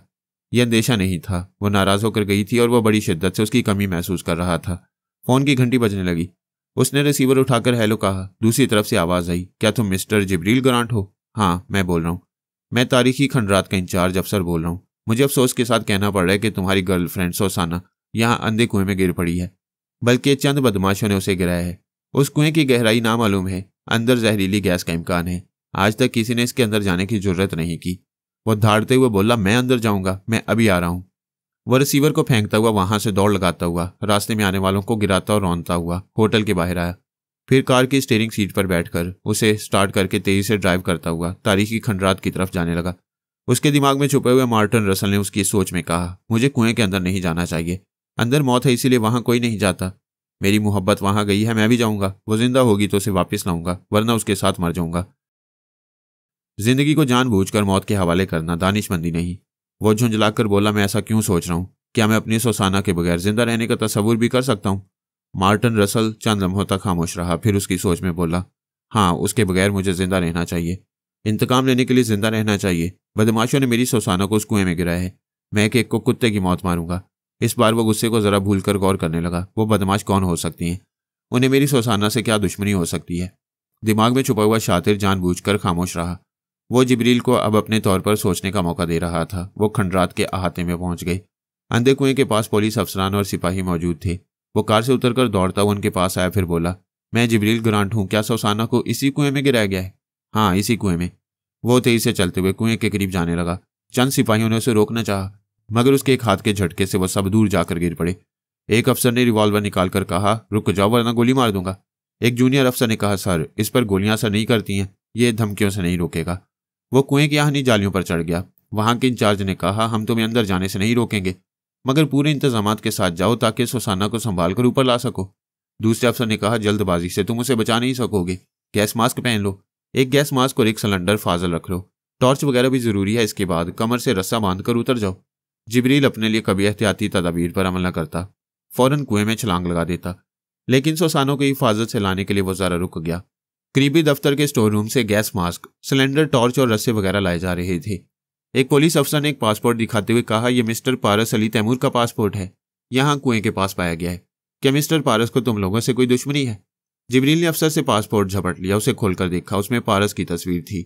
वो गरज कर बोला, कुत्ते कमीने, मैं तुझे जिंदा नहीं छोड़ूंगा, तेरी बोटी बोटी जानवरों को खिलाऊंगा। मार्टिन रसल ने उसकी सोच में कहा, पहले मुझे पारस को कुत्ते की मौत मारना चाहिए। मैं कुएं में जाऊंगा और जिंदा वापस नहीं आऊंगा तो मेरी सुसाना का कातिल हंसती खेलती जिंदगी गुजारता रहेगा, उसका कुछ नहीं बिगड़ेगा। मैं भी जान से जाऊंगा। शायद उसका यही मंसूबा है कि मैं सुसाना की लाश कुएं से लाने की हमाकत में खुद मर जाऊं। नहीं, मुझे मरना नहीं चाहिए। कुएं में उतरने का तमाम सामान मुहैया कर दिया गया। उसने इंचार्ज से पूछा, क्या इस कुएं में पहले कभी कोई नहीं गया? बरसों पहले 2 शख्स पूरी तैयारी के साथ गए थे, फिर लौट कर नहीं आए हैं। जो रस्सा कमर से बांध कर गए थे वो कट गया था। इससे पहले की भी तारीखी रिपोर्ट बताती है कि यह मौत का कुआं है। रोमन शहंशाह मुजरिमों को आधा मारते थे और आधा जिंदा छोड़कर इस कुएं के अंदर फेंकवा देते थे। दूसरे अफसर ने कहा, अब इस कुएं के अंदर जाना कानूनन मना है, लेकिन तुम हमारे काबू में नहीं आओगे। हम तुम्हें जख्मों से चूर करके भी अंदर जाने से रोक नहीं सकेंगे। फिर क्यों ना यह तजुर्बा किया जाए कि जिस पर तलवार और बंदूक की गोलियां असर नहीं करती हैं, ऐसा गैर मामूली शख्स गहराई में जाकर वापस आ सकता है या नहीं। जिब्रील ने पासपोर्ट खोलकर पारस की तस्वीर दिखाते हुए कहा, मुझसे वादा करो, मेरे मरने के बाद इसे सजाए मौत तक पहुंचाओगे। एक अफसर ने कहा, पारस फ्रांस का बाशिंदा है, अगर वो हमारे मुल्क से जा चुका है तो हम उसका कुछ नहीं बिगाड़ सकेंगे। जिब्रील ने गुस्से से कहा, मैं किसी मुल्क की सरहद को तस्लीम नहीं करता। वह दुनिया के जिस हिस्से में होगा मैं उसे तड़पा तड़पा कर मारूंगा। वो कुएं की आहनी जालियों से अंदर झांक कर पुकारने लगा, सुसाना, सुसाना, क्या तुम अपने जिब्रील की आवाज़ सुन रही हो? मुझे जवाब दो। मुझे किसी तरह बताओ कि तुम जिंदा हो। ऐसा कहते वक्त वह चौंक गया। उसे याद आया कि सुपर मास्टर का ख्यालख्वानी करने वाला सुसाना के दिमाग में जाकर उसकी जिंदगी और मौत के बारे में मालूम कर सकता है। ज़हन में इस ख्याल के साथ ही वो आहनी जालियों पर से उछलकर सिपाहियों के पास आया। सब लोग पीछे हट गए। उसने पूछा, यहाँ टेलीफोन है? एक अफसर ने दफ्तर की तरफ इशारा किया। वह दौड़ता हुआ दफ्तर की इमारत में आया। वहां पहले कमरे में जो पहला टेलीफोन नजर आया उसे जल्दी से इस्तेमाल करते हुए राब्ता कायम करते हुए बोला, मैं जिब्रील ग्रांट बोल रहा हूँ। यस सर, हुक्म दीजिए। हॉटलाइन पर सुपर मास्टर से कहो, मेरी सुसाना एक अंधे कुएं में गिर पड़ी है, उसकी जिंदगी का सुराग नहीं मिल रहा, लिहाजा अपने टेलीपैथी जानने वाले को फौरन मेरे दिमाग में भेज दे। वो ख्यालख्वानी के जरिए अंधे कुएं में सुसाना तक पहुंच सकेगा। जल्दी करो, मुझे 10 मिनट के अंदर एक टेलीपैथी जानने वाला चाहिए। मार्टिन रसल मौजूद था मगर खामोश था। जिब्रील ने सुपर मास्टर के जिस एजेंट से फोन पर बात की थी उसके दिमाग में जाकर बोला, सुपर मास्टर को तमाम बातों का इल्म है, मैं जिब्रील के पास जा रहा हूँ। वो 10 मिनट के बाद आवाज़ और लहजा बदल कर आया। फिर अनजान बनकर बोला, क्या सुसाना अंधे कुएं में है? हाँ, फौरन उसके दिमाग में जाओ। कैसे जाऊं? मैंने कभी सुसाना की आवाज़ नहीं सुनी। ओ यू फूल, सुपर मास्टर के पास हम सब की आवाज़ और लहजे के कैसेट मौजूद हैं। जाओ सुसाना की आवाज़ सुनकर आओ। वो दिमाग से निकल गया। फिर थोड़ी देर बाद आकर बोला, मैंने सुसाना की आवाज़ का कैसेट सुना था, फिर उसके दिमाग में पहुंचने की कोशिश की थी, लेकिन अफसोस उसका दिमाग मुर्दा हो चुका है, वो मर गई है। नहीं, वो पूरी कुव्वत से गरजने लगा, वो नहीं मर सकती, मैं सारी दुनिया को मार डालूंगा। उसने बड़ी सी मेज को उलट दिया, भारी भरकम अलमारी को उठाकर फेंक दिया। मैं किसी को जिंदा नहीं छोड़ूंगा, पारस के एक एक रिश्तेदार को मौत के घाट उतार दूंगा। वो गरजता हुआ पुलिस अफसरान की तरफ आया। वो लोग दूर भागने लगे। एक ने कहा, मिस्टर जिब्रील रुक जाओ, हमें नुकसान पहुंचाने से तुम्हें कुछ हासिल नहीं होगा, तुम्हारी दुश्मनी पारस से है, हमसे नहीं। उसने इमारत के बाहर खड़ी हुई कार को एक तरफ से उठाया, फिर उसे दूसरी तरफ उलट कर कहा, तुम पुलिस वाले यहाँ क्या कर रहे हो? जाओ उसे तलाश करो, मुझे मालूम होना चाहिए कि वो शहर में है या नहीं। अगर नहीं है तो बताओ वो कहाँ गया है। जो पुलिसमैन उसका सुराग लगाने में नाकाम रहेगा मैं उसे जान से मार डालूंगा। एक अफसर दफ्तर में जाकर अमरीकी सफीर से फोन पर कह रहा था, अगर आपने जल्द से जल्द जिब्रील ग्रांट को हमारा मुल्क छोड़ने पर मजबूर ना किया तो हम उसे बम धमाकों से उड़ाकर उस पर तेजाब फेंकेंगे। हमें मालूम हो चुका है कि सुसाना तेजाब के डर से ही अंधे कुएं में गई थी। दूसरी तरफ से यकीन दिलाया गया कि वह घंटे भर के अंदर मुल्क छोड़ देगा। उससे कहो एयरपोर्ट से खबर मिली है, पारस फुलां फ्लाइट से पेरिस चला गया है। उस अफसर ने पुलिस स्टेशन में अपने एक मातहत अफसर को फ़ोन करके यही बात समझाई, फिर हदायत की कि वो 5 मिनट के बाद यहाँ फ़ोन करे। इसके बाद उसने जिब्रील को बुलाकर कहा, मिस्टर, हमने सारे शहर की नाकाबंदी कर दी है, वो जिस रास्ते से भागना चाहेगा हमें खबर हो जाएगी। कब खबर होगी? उसने मेज़ पर घुंसा मारा, मेज़ का वो हिस्सा टूट गया, टेलीफोन उछलकर इधर से उधर हो गया। अफसर अपनी जान बचाने के लिए कुर्सी समेत पीछे की तरफ उलट गया। मार्टिन रसल ने उसकी सोच में समझाया, ये मैं क्या कर रहा हूँ? क्या गुस्सा करने से दुश्मन की गर्दन हाथ में आ जाएगी? हरगिज़ नहीं। कानून के मुहाफिजों को नुकसान पहुंचाऊंगा तो ये बेचारे सहम जाएंगे। जैसे मेरी मदद करनी चाहिए वैसे नहीं कर सकेंगे। फोन की घंटी बजने लगी। अफसर ने रिसीवर उठाकर दूसरी तरफ की बात सुनी, फिर कहा, प्लीज यही बात मिस्टर जिब्रील ग्रांट को बताओ। जिब्रील ने उसे रिसीवर लेकर कान से लगाया, फिर घुरा कर पूछा, कौन है, क्या बात है? दूसरी तरफ से आवाज आई, मैं एक पुलिस अफसर हूँ, एयरपोर्ट से बोल रहा हूँ। पारस अली तैमूर आधा घंटा पहले जा चुका है। कहाँ गया है? पेरिस। वो अपने चार्टर्ड त्यारे में गया है। उसने रिसीवर को टेलीफोन पर पटक दिया, फिर उसे उठाकर सुपर मास्टर के एजेंट से बात करना चाहता था, लेकिन वह फोन उसके पटकने के बायस टूट गया था, तार भी अलग हो गया था। वो उसे उठाकर फेंकना चाहता था। मार्टिन रसल ने कहा, मैं तुम्हारे दिमाग में बड़ी देर से हूँ, और तुम गुस्से में मेरी मौजूदगी को महसूस नहीं कर रहे हो। बाय द वे, मैंने तुम्हारे ख्यालात पढ़ लिए हैं। तुम भी एक त्यारा चार्टर्ड करके पेरिस पहुंचना चाहते हो। मैं एयरपोर्ट जा रहा हूँ, अभी त्यारा चार्टर्ड कराओ। मैं यहाँ एक लम्हा भी ज़ाया नहीं करूंगा। जब तक पारस को कत्ल नहीं करूंगा एक दाना मुंह में नहीं डालूंगा, एक घूंट पानी भी नहीं पीऊंगा। सुनो जिब्रील, तुम्हारे रूबरू आने वाले तुमसे खौफजदा रहती हैं। मुझे तुमसे कोई खतरा नहीं, इसलिए समझाता हूँ, गुस्सा थूक दो। पारस बहुत चालाक है, वो तुम्हारे गुस्से को हथियार बनाकर तुम्हें शिकस्त देगा। बकवास मत करो, मेरी रवानगी का इंतजाम करो। जब तक गुस्सा करोगे मैं तुम्हारे लिए कुछ नहीं करूंगा। तुम मुझे और गुस्सा दिला रहे हो। मैं तुम्हारी भलाई के लिए समझा रहा हूं। दुनिया का कोई भी शाहजोर गुस्से की हालत में कभी कामयाब नहीं होता।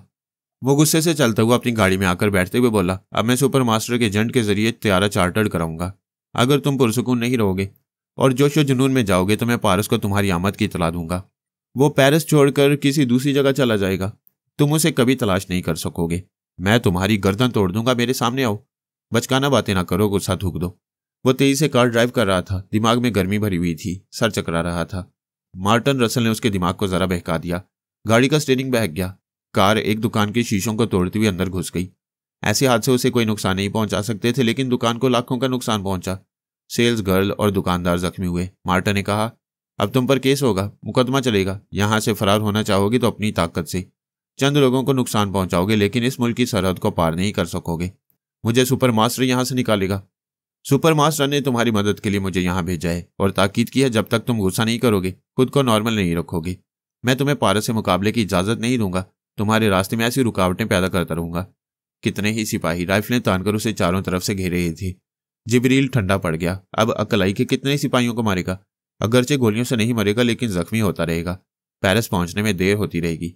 मार्टिन ने कहा, अब तुम नॉर्मल होकर दुरुस्त बात सोच रहे हो। मैंने कार के हादसे का एक नमूना पेश किया है। जिस त्यारे में तुम जाओगे उसके पायलट को अपने काबू में रखूंगा और जब चाहूंगा तुम्हें आसमान की बुलंदी से नीचे गिरा दूंगा। मैं तुम्हारे रास्ते का पत्थर भी हूं और फूल भी। नॉर्मल रहकर मुझे फूल बनाए रखो। मैं वादा करता हूं गुस्सा नहीं करूंगा। इस मुसीबत से निजात दिलाओ। मार्टिन ने एजेंट को बुलाकर दुकानदार और पुलिस वालों को यकीन दिलाया कि तमाम नुकसानात का भरपूर मुआवजा अदा किया जाएगा। मिस्टर जिब्रील ग्रांट को हिरासत में ना लिया जाए। उसे कानून की गिरफ्त से बचाकर रूम से पेरिस की तरफ रवाना कर दिया। उसे सोसाना से अलग करने के बाद सुपरमास्टर के आदमियों को बड़ी दुश्वारियों से गुजरना पड़ा था और इतनी दुश्वारियों और कातिलाना मंसूबों के बावजूद वह जिंदा थी। जब उस पर तेजाबी सिरिंज के जरिए हमले किए जा रहे थे, तब सुपरमास्टर का टेलीपैथी जानने वाला कैनी पॉल उन हमलावरों में से एक के दिमाग में था और इस मौके के इंतजार में था कि सोसाना बुरी तरह जख्मी हो, फिर उसके दिमाग में जगह मिले। तेजाब का एक छींटा भी उसके बदन पर पड़ता तो वह अजियत में मुब्तला हो जाती, लेकिन ऐसा ना हो सका। वह आखिर वक्त तक तेजाब से बचती रही और यूं बचने के लिए उसने मौत के कुएं में छलांग लगा दी थी। कैनी पॉल ने उसकी चीखें सुनते ही ख्याल खाने की छलांग लगाई। उसके दिमाग में पहुंच गया। उसके आसपास गहरी तारीकी थी और पता नहीं कितनी गहरी पस्ती थी कि वह चीखें मारती हुई नीचे चली जा रही थी और पस्ती की तरफ मौत का बुलावा खत्म नहीं हो रहा था। आखिर वह एक दलदल में जाकर गिरी। कैनी पॉल यकीन से नहीं कह सकता था कि वह दलदल है, क्योंकि दलदल में धंसने वाले अपने जोर पर उठ नहीं सकते, बल्कि जितना जोर लगाते हैं धंसते चले जाते हैं। हैरानी की बात थी कि वह उठकर बैठ गई थी, फिर गर्दन तक धंसने लगी तो उठकर खड़ी हो गई।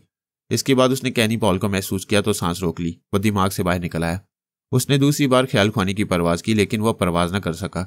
उसे मालूम करने की बेचैनी थी कि सोसाना इतनी बुलंदी से नामालूम पस्ती में गिरकर कैसे बच गई और अब वहां क्या कर रही है।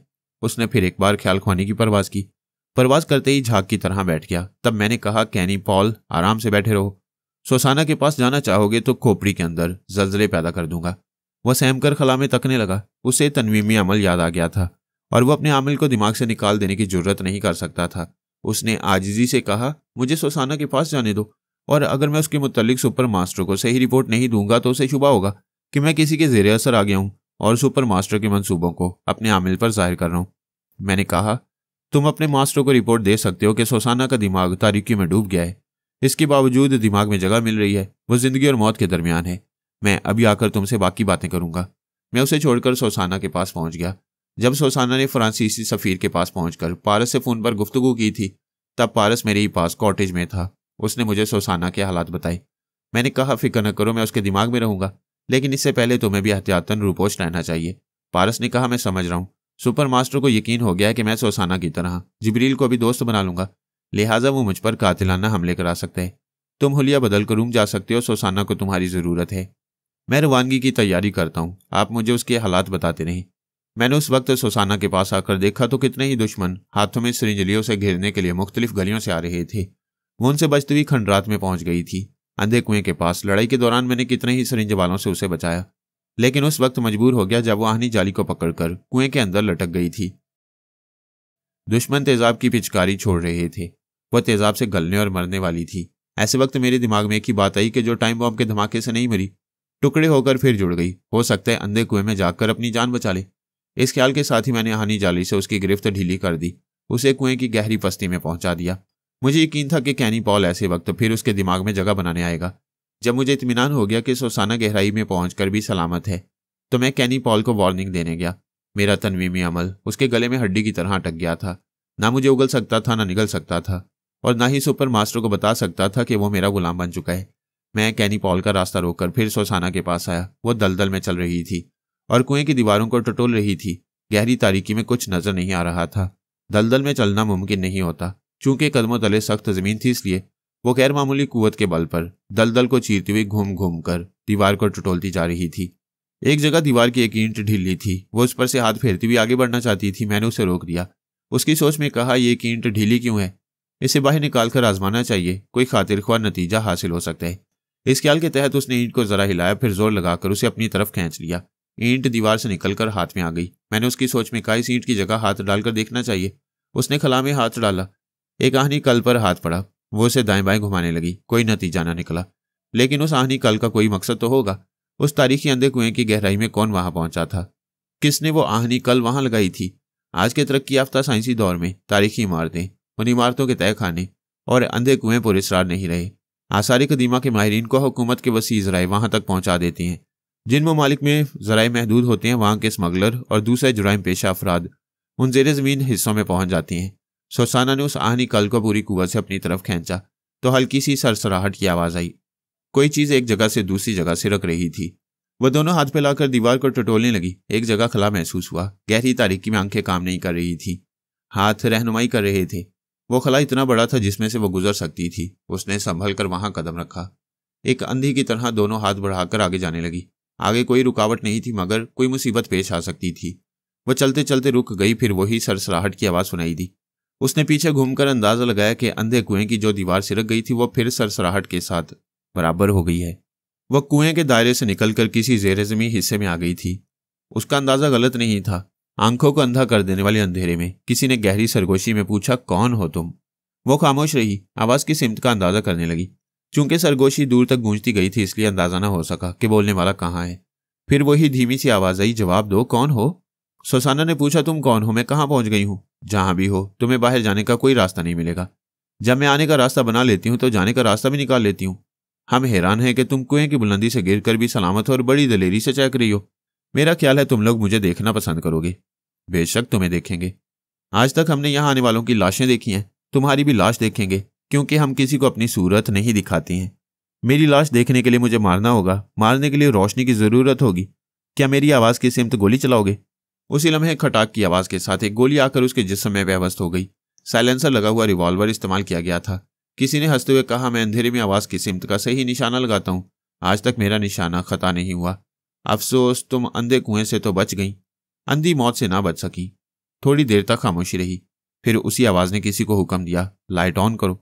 वह अचानक रोशनी में नहा गई। तेज रोशनी के बायस उसकी आंखें खुल गईं, लेकिन रोशनी हद से ज्यादा हो तो कुछ दिखाई नहीं देता। उजाला भी आंखों में चुभने लगता है। उसने अपनी आंखों पर एक हाथ का साया करते हुए देखा। वो एक बंद कमरे में था। दरवाजा बंद नजर आ रहा था। यकीनन वो मुकफ्फल होगा। उसने रोशनी की तरफ से मुंह फेर कर देखा। उधर एक दीवार पर एयर कंडीशनर लगा हुआ था। कमरे में जरूरियात जिंदगी का हर सामान था। वो बिस्तर से उठकर स्विच बोर्ड के पास आया। फिर उसने तेज रोशनी को बुझा दिया। अब वहां जो रोशनी थी वो काबिले बर्दाश्त थी। उसने बिस्तर के सराहने रखे हुए एक रिकॉर्डर को देखा। उसे वहां रखने का कोई मकसद होगा। उसने करीब आकर उसके बटन को दबाया। टेप चल पड़ा। पहले चंद लम्हों तक खामोशी रही। फिर एक आवाज उभरी, मिस्टर आर्मर, शुक्रिया, तुम मेरी आवाज सुन रहे हो। मैं दूसरी बार उस वक्त शुक्रिया अदा करूंगा जब तुम मेरे दिमाग में आने की हमाकत करोगे। हाँ, तो फिर आ रहे हो? आने से पहले इस रिकॉर्डर को बंद कर दो। आर्मर ने उसे बंद किया, ख्यालख्वानी की परवाज की, फिर उसके दिमाग में पहुंचते ही वापस हो गया। रिकॉर्डर के जरिए बोलने वाले ने सांस रोक ली थी। आर्मर ने फिर एक बार कोशिश की, फिर नाकाम हुआ। सरहाने रखे हुए रिकॉर्डर को सोचती हुई नजरों से देखा, फिर उसके बटन को दबाया। उसमें से आवाज आई, तुमने मेरे दिमाग में आने और नाकाम वापस जाने की हमाकत की है। मैं अपने वादे के मुताबिक तुम्हारा शुक्रिया अदा करता हूँ। प्लीज आइंदा ऐसी हरकत ना करना, तुम्हें कुछ हासिल नहीं होगा। रिकॉर्डर चंद साथ के लिए खामोश हुआ, फिर बोलने लगा। जिस तरह तुम लोगों ने मेडोना और पास्कल को जेर ज़मीं कोठरी में कैद किया था, उसी तरह तुम्हें भी इस जेर ज़मीं मेहमान खाने में रखा गया है। लेकिन हमारी आला ज़र्फ़ी देखो, हमने तनवीमी अमल या किसी दवा के जरिए तुम्हारे दिमाग को कमज़ोर नहीं बनाया है। तुम जिस्मानी तौर पर कैद हो मगर दिमागी तौर पर आज़ाद हो। सोनिया, पारस, अली, तैमूर और दुनिया जहान के लोगों से राब्ता कायम कर सकते हो। हाँ, ये तुम्हारी आला ज़र्फ़ी है। मुझे कमज़ोर बनाकर अपने टेलीपैथी जानने वाले को मेरे दिमाग में भेज सकते हो, लेकिन तुम मेरे दिमाग से दूर कैसेट रिकॉर्डर के जरिए बातें कर रहे हो। मैं भी शुक्रिया अदा करता हूँ। तुम किस टेलीपैथी जानने वाले का ताल्लुक मुझसे जोड़ रहे हो? क्या मुझे सुपर मास्टर, मास्कमैन या यहूदी तंजीम का कोई सरबरा समझ रहे हो? तुम कौन हो ये बताना होता तो सामने आकर गुफ्तगू करता। मुझसे क्या दुश्मनी है? ये दुश्मनी नहीं, एक नई दोस्ती की इब्तदा है। मैं एक ऐसी तंजीम का बानी हूँ जिसका मकसद सिर्फ मोहब्बत और इंसान दोस्ती है। मैं सुपर मास्टर और मास्कमैन के दरमियान ताकत का तवाज़न कायम करके उनके सुपर पावर होने के दावों को ख़त्म करना चाहता हूँ। ये ताकत की बर्तरी ख़त्म होगी तो दुनिया में अमन व अमान कायम होगा। फिर ये ताकतें फरहाद की फैमिली से भी दुश्मनी नहीं करेंगी। तुम अपनी बातों से और ख्यालों से बहुत अजीम लगते हो, मगर तुम्हारा अमल इंसानियत की तौहीन करता है, जैसे तुमने मुझे गवाह करके मेरी तौहीन की है। इसके लिए मैं एक बार नहीं 1000 बार मुआफ़ी मांगता रहूँगा और तुम्हें समझाने की कोशिश करता रहूँगा कि इसके सिवा कोई चारा नहीं था। बाज़ हालात में बहुत ज़्यादा नेकी करने के लिए थोड़ी सी बुराई करनी पड़ती है और तुम्हारे जैसे नेक आदमी को थोड़ी सी तकलीफ बर्दाश्त कर लेना चाहिए। अगर मैं कहता आर्मर तुम बाबा साहब के दायरे में रहकर किसी का भला नहीं कर सकोगे, मेरे पास आ जाओ, तो तुम कभी ना आते। तुम तो बहुत सच्चे हो, सच बताओ तुम चले आते। मैं बाबा साहब के दायरे में रहकर उस इंसान दोस्ती के फ़राइज़ अदा कर रहा हूँ जो तुम चाहते हो। गलत। तुमने उस इदारे में रहकर फरहाद की फैमिली के लिए काम किए हैं, और वो भी इसलिए कि तुम्हारी बहन पारस से ब्याह ही गई है। तुम सच्चे और ईमानदार कहलाते हो। ज़रा अपने ज़मीर की ज़ुबान से बोलो। तुमने टेलीपैथी जैसे मजबूत हथियार से कभी दुनिया में अमन व अमान कायम करने की कोशिश की? कभी मजलूम अवाम की भलाई के लिए सुपर ताकतों की कुव्वतों को इत्तदाल पर लाने की कोशिश की? नहीं आर्मर, तुम कभी जोजो के लिए फिक्रमंद रहे। उसकी शादी हुई तो उसे बालिग बीवी के रूप में देखने के लिए बेकरार रहे। कभी बहन को, कभी रसवंती को अगवा होने से बचाते रहे। कभी पारस और अली तैमूर के काम आते रहे। कभी सोनिया के मातियत बनकर रहे। वो एक जरा तवक्कुफ से बोला, जरा गौर करो आर्मर, फरहाद की फैमिली के लिए तुम सुपर मास्टर और मास्कमैन से टकराते रहे। यानी सुपर मास्टर, मास्कमैन, यहूदी तंजीम और फरहाद की फैमिली के दरमियान जारी रहने वाली जंग को और शदीद करते रहे हो। मैं बाबा साहब के इदारे की जानिब से कई बार अमन का प्याम्बर बनकर सुपर ताकतों के दरबार में गया, लेकिन किसी ने मेरी मोहब्बत और दोस्ती के पैगाम को नहीं समझा। इसलिए नहीं समझा कि तुम एक इदारे की जानिब से गए। इसी तरह सुपर मास्टर, मास्कमैन और यहूदियों की तंजीम की तरफ से पैगाम पर आए तो फरहाद की फैमिली ने उन्हें कबूल नहीं किया। तुम ये कहोगे कि दुश्मन नाकाबिल एतबार होती हैं। मैं भी यही कहता हूँ कि तुम सब एक दूसरे के लिए नाकाबिल एतबार हो। सिर्फ मैं भरोसे के काबिल हूँ, क्योंकि मैंने आज तक किसी से जंग नहीं की। किसी की ज़ात को मुझसे नुकसान नहीं पहुँचा। अगर तुम आज से गुमनाम रहकर मेरे साथ ताउन करोगे तो किसी सुपर ताकत को ये मालूम नहीं होगा कि तुम मेरे साथ मिलकर अमन मान के रास्ते हमवार कर रहे हो। मैं तन्हा तुम्हारे साथ क्या कर सकता हूँ? मैं अपने तमाम मंसूबे तुम्हें समझाऊंगा, लेकिन पहले राजदारी शर्त है। जब तुम यकीन दिलाओगे कि तुमने अपने और पराये तमाम लोगों से एक नामालूम मुद्दत के लिए राब्ता ख़त्म कर दिया है और खुद को गुमनाम बना लिया है तो। आर्मर ने बात काट कर कहा, जब तक सांस बाकी है अपनी जोजो से राब्ता ख़त्म नहीं करूंगा। अगर तुम राब्ता ख़त्म करके बहन की भलाई कर सको, उसे मास्कमैन की कैद से रिहाई दिला सको, उसे अपने दामाद पारस तक पहुंचा सको, तो क्या तुम्हारी ये गुमनामी बेहतर ना होगी? वह सोच में पड़ गया। फिर उसने चौंक कर कैसेट रिकॉर्डर को देखा। ये कैसे मुमकिन है कि जो बात वो कह रहा था उसका जवाब कैसेट रिकॉर्डर से मिल रहा था? उसने गौर से देखा तो कैसेट रुक गया था, रिकॉर्डर ऑफ हो चुका था, लेकिन आवाज़ आ रही थी। वो गुमनाम अजनबी हंसते हुए कह रहा था, मैं तुम्हारे करीब हूँ, तुम मेरी आवाज़ सुन रहे हो, मगर मुझ तक पहुँच नहीं सकोगे। सामने नहीं आओगे तो दोस्ती और एतमाद कायम नहीं होगा। एतमाद कायम करने के लिए ही मशवरा दे रहा हूँ कि गुमनाम हो जाओ, दुनिया वालों के लिए मर जाओ, बहन की भलाई के लिए और आलमी सतह पर अमन अमान कायम करने के लिए जिंदा रहो। मैं तुम्हें सोचने की मोहलत दे रहा हूँ, रात को खाने पर मुलाकात होगी। तुम चाहोगे तो सामने भी आ जाऊंगा। बोलने वाला खामोश हो गया। आर्मर ने चंद सेकंड तक उसके दोबारा बोलने का इंतजार किया, फिर पूछा, रात के खाने का वक्त कब होगा? मुझे इस कैद खाने में दिन रात का पता नहीं चल रहा, मेरे पास घड़ी भी नहीं है। उसे जवाब नहीं मिला। वह एक ईजी चेयर पर आकर बैठ गया। वक्त मालूम करना निहायत आसान था।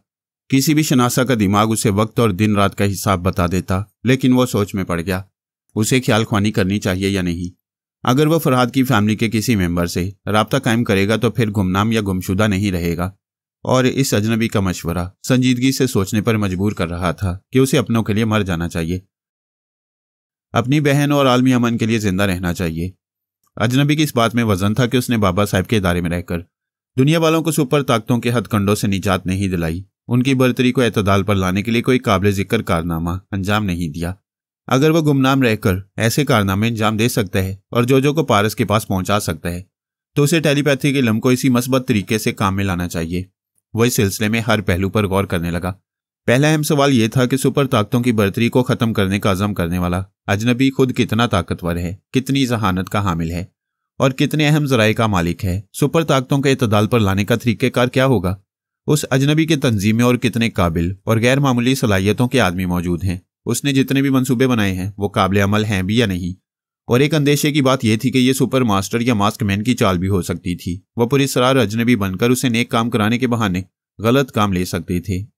लेकिन यह अंदेशा बस यूं ही सा था। आर्मर नादान बच्चा नहीं था, उसे कभी एक बार फरेब दिया जा सकता था। वो बार बार धोखा खाने वालों में से नहीं था।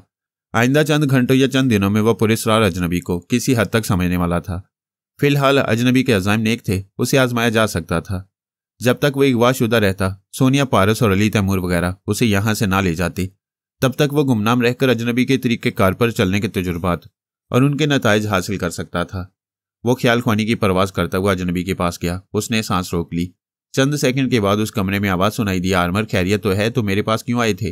वो बोला, मैं टेलीपैथी के जरिए वक्त मालूम कर सकता था, लेकिन मैंने अपने पराए किसी से भी राब्ता कायम नहीं किया। क्या तुम यकीन करोगे? बेशक, तुम्हारी सच्चाई और नेक नियति की कसम दुश्मन भी खाते हैं। तुम यकीनन सच कह रहे हो। जरा सोचो, मैं किसी भी ख्याल ख्वानी करने वाले को अगवा करके यहां ला सकता था, मगर मैंने तुम्हारे जैसे नेक इंसान का इंतखाब किया। दूसरों से भी धोखा होता, मगर तुमसे मुझे हमेशा सच्चाई मिलेगी। मैं तुम्हारा एतमाद कायम रखने की पूरी कोशिश करूंगा, लेकिन रसवंती मेरे दिमाग में आ सकती है। एक नया ख्याल ख्वानी करने वाला सोनिया के हुक्म पर मेरे पास आ सकता है। कोई भी आए, सांस रोक लिया करो। दोस्त हो या दुश्मन, हर एक को तासुर दो कि किसी ने तुम पर तनवीमी अमल करके तुम्हारे दिमाग को लॉक कर दिया है और तुम बेख्तियार सांस रोक लेते हो। वो सोचते हुए बोला, अगरचे ये अपनों को धोखा देने वाली बात है, मगर मैं सारी दुनिया की भलाई के लिए ऐसा करूंगा। मेरे अजीज, मेरे दोस्त आर्मर, तुम मेरी तंजीम के ऐसे अफराद से मिलोगे जो गैर मामूली सलाहियतें रखते हैं। उनमें हिप्नोटिज्म के माहिर भी हैं। मैं चाहता तो तुम्हारी नीम बेहोशी के दौरान तुम पर अमल भी करा सकता था, तुम्हें जबरन अपना मामूल बना सकता था, लेकिन हम किसी पर जबर करके इंसानियत के लिए कोई अच्छा काम नहीं कर सकेंगे। तुम्हारी सोच और तुम्हारे तरीक़ेकार में दयानतदारी है। आज से मैं तुम्हारे साथ हूं। तुमने खुश कर दिया आर्मर। आज से ये मेरी नहीं, तुम्हारी तंजीम है। तुम इस तंजीम की सबसे बड़ी कुव्वत हो। इस कमरे से निकलो। तुम किसी ज़ेरे ज़मीन कैद खाने में नहीं हो। हम तुम्हारे इस्तकबाल के लिए आ रही हैं। वो अपनी जगह से उठकर दरवाजे पर आया। दरवाज़ा मुकफ्फल नहीं था। उसे खोलने के बाद पता चला कि वो किसी आलीशान महलनुमा कोठी में है। उस कोठी का हॉल कीमती सामान से आरास्ता था। उस हाल के वस्त में एक कद्यावर सेहतमंद शख्स खड़ा हुआ था। आर्मर को देखते ही दोनों बाजू फैलाकर आगे बढ़ा। दोनों एक दूसरे से बगलगीर हुए, एक दूसरे से गर्मजोशी का भरपूर मुजाहरा किया। अजनबी ने कहा, मेरा नाम क्रिश्चियन स्टालिन है। मैं रूस में पैदा हुआ था। 20 बरस पहले वहां के हुक्काम ने मेरे बाप को मुल्क बदर किया था।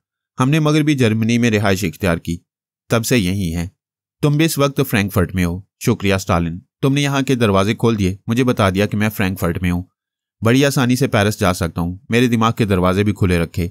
मैं पेरिस पहुंचने से पहले अपनों के दिमाग में पहुंच सकता हूँ, लेकिन इतनी आज़ादी और खुद मुख्तारी के बावजूद मैं तुम्हारे पास हूँ और तुम्हारे पास ही रहूंगा।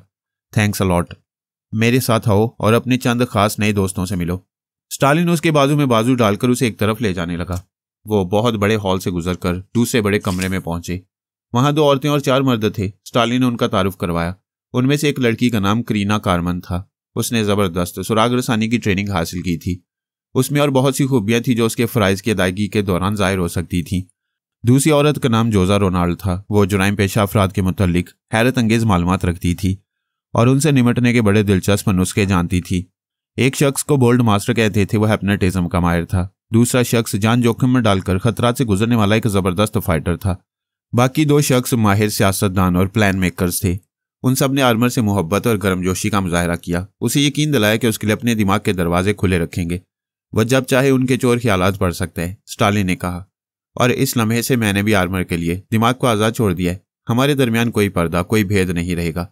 ये दुनिया की पहली अनोखी और बेमिसाल तंजीम है जिसके अफराद एक दूसरे से सच्चे और मुखलिस होने के सबूत पेश करते रहेंगे। आर्मर ने कहा, मैं 1 घंटा तन्हा रहकर तुम सबके दिमागों को इत्मीनान से पढ़ूंगा। इंसान खता का पुतला है और किसी से कोई खता होने वाली होगी तो मैं उसे पहले से आगाह कर दूंगा। हम सब मोहतात हो जाएंगे और उसे गलती करने से बाज रखेंगे। बेशक तुम ऐसा कर सकते हो, लेकिन ख्याल खोने के बाद तुम्हारे चेहरे पर तब्दीली लाई जाएगी। क्या यह जरूरी है? हाँ, तुम चेहरा बदलकर आज़ादी से कहीं भी जा सकते हो। तुम्हारा कोई शनासा तुम्हें पहचान नहीं सकेगा और तुम्हें नामालूम मुद्दत तक गुमनाम रहना होगा। आर्मर उनसे रुखसत होकर अपने कमरे में वापस आया। हर इंसान के दिमाग में थोड़ी बहुत खुदगर्जी जरूर होती है, क्योंकि हर शख्स अपनी ज़ात से ज़्यादा मोहब्बत करता है, अपनी ज़िंदगी और खुशियों के लिए सबसे अलग रहकर सोचता है, ख्वाह वो ऊपर से कितना ही इंसान दोस्त और दूसरों का हमदर्द क्यों ना हो। अब आर्मर को मालूम होने वाला था कि इस तंजीम के अफराद अपने दिमागों के तय खाने में दूसरों की भलाई ज़्यादा सोचते हैं या अपनी भलाई के लिए दूसरों के काम आना चाहते हैं। और अगर वह तंजीम वाकई किसी खुदगर्जी के बगैर सुपर ताकतों की बर्तरी खत्म करने का अज़म कर चुकी थी तो इसका मतलब था तकदीर आर्मर पर मेहरबान है और उसे सिराते मुस्तकीम पर ले आई है। सुसाना की आंखें तेज रोशनी के बायस चुंधिया गईं। वह सही तौर पर देख ना सकी। आंखें सिर्फ अंधेरे में नहीं, तेज रोशनी में भी देखने के काबिल नहीं रहती। वह फर्श पर औंधी पड़ी हुई थी। वहां जो लोग मौजूद थे वो यही समझ रहे थे कि गोली लगने के बाद वो मर चुकी है और गोली मारने वाला कह चुका था कि वहां बदकिस्मती से पहुंचने वालों को आज तक जिंदा नहीं देखा गया, हमेशा उनकी लाशें देखी जाती हैं। इस असूल के तहत सुसाना को भी लाश में तब्दील कर दिया गया था। लाइट ऑन होने के बाद उसी आवाज ने हुक्म दिया, इसे सीधा करो और देखो ये कौन है। उसे सीधा करने के लिए 2 शख्स करीब आए, फिर खुद ही सीधे हो गए। वो औंधी पड़ी हुई थी, अचानक उछलकर खड़ी हो गई। दोनों के मुंह पर 2 घूंसे पड़े थे। वो गेंद की तरह उछलकर हुक्म देने वाले के कदमों में आकर गिर पड़े। फिर उनमें उठने का हौसला नहीं रहा। रोबोट औरत के घुंसे ने जबड़े तोड़ दिए थे। वो रिवॉल्वर की गोली को चुटकी में दबाकर खाते हुए बोली, तुम्हारा निशाना नहीं चूकता, मगर मौत मेरे पास आकर चूक जाती है। मैं रिवॉल्वर के बगैर ये गोली तुम्हारे जिस्म में पैवस्त कर दूंगी। वहां कद्देआवर और भारी भरकम बॉडी बिल्डर्स खड़े हुए थे। उनके जिस्मों पर मुख्तसिर से लिबास थे। तेज रोशनी में उनके कसरती जिस्मों के खूबसूरत नशेब व फराज उभरते हुए चमक रहे थे। उनके सामने एक औरत खड़ी हुई चैलेंज कर रही थी। अगर कोई शाहजोर पहलवान होता तो वो तमाम बॉडी बिल्डर्स उसे चीर फाड़ कर रख देते। उन सबके लंगोट के साथ कारतूस की पेटी बंधी हुई थी। उनके हॉलिस्टर में रिवॉल्वर थे। सुसाना ने चुटकी में दबी हुई गोली को दिखाते हुए पूछा, जिसने भी ये गोली चलाई थी वो सामने आ जाए। एक पहाड़ जैसा शख्स आगे बढ़कर बोला, तुम्हें गोलियों से छलनी करने में देर नहीं लगेगी, लेकिन मैं देर करना चाहता हूं और समझना चाहता हूं आज पहली बार मेरा निशाना कैसे चूक गया और तुम ये गोली रिवॉल्वर के बगैर मेरे जिस्म में कैसे पैवस्त करोगी। उसके घुंसे खाने वालों में से एक ने कराते हुए कहा, बॉस ये औरत फौलादी है, गैर मामूली कुव्वत रखती है, प्लीज अच्छी तरह समझकर इसका चैलेंज कबूल करें। 2 बॉडी बिल्डर्स अपने बॉस के आगे ढाल बन गए। तीसरा सीना तानकर सुसाना के सामने आया, फिर उसकी कलाई पकड़ ली। वो बुलेट उसके सीने की तरफ ले जाते हुए बोली, मैंने कलाई पकड़ने दी है, मगर इस गोली को अपने सीने में पैवस्त होने से नहीं रोक सकोगे। वसते हुए बोला, बॉस ये उल्लू की पट्टी अपनी चुटकी से ये गोली पैवस्त करना चाहती है।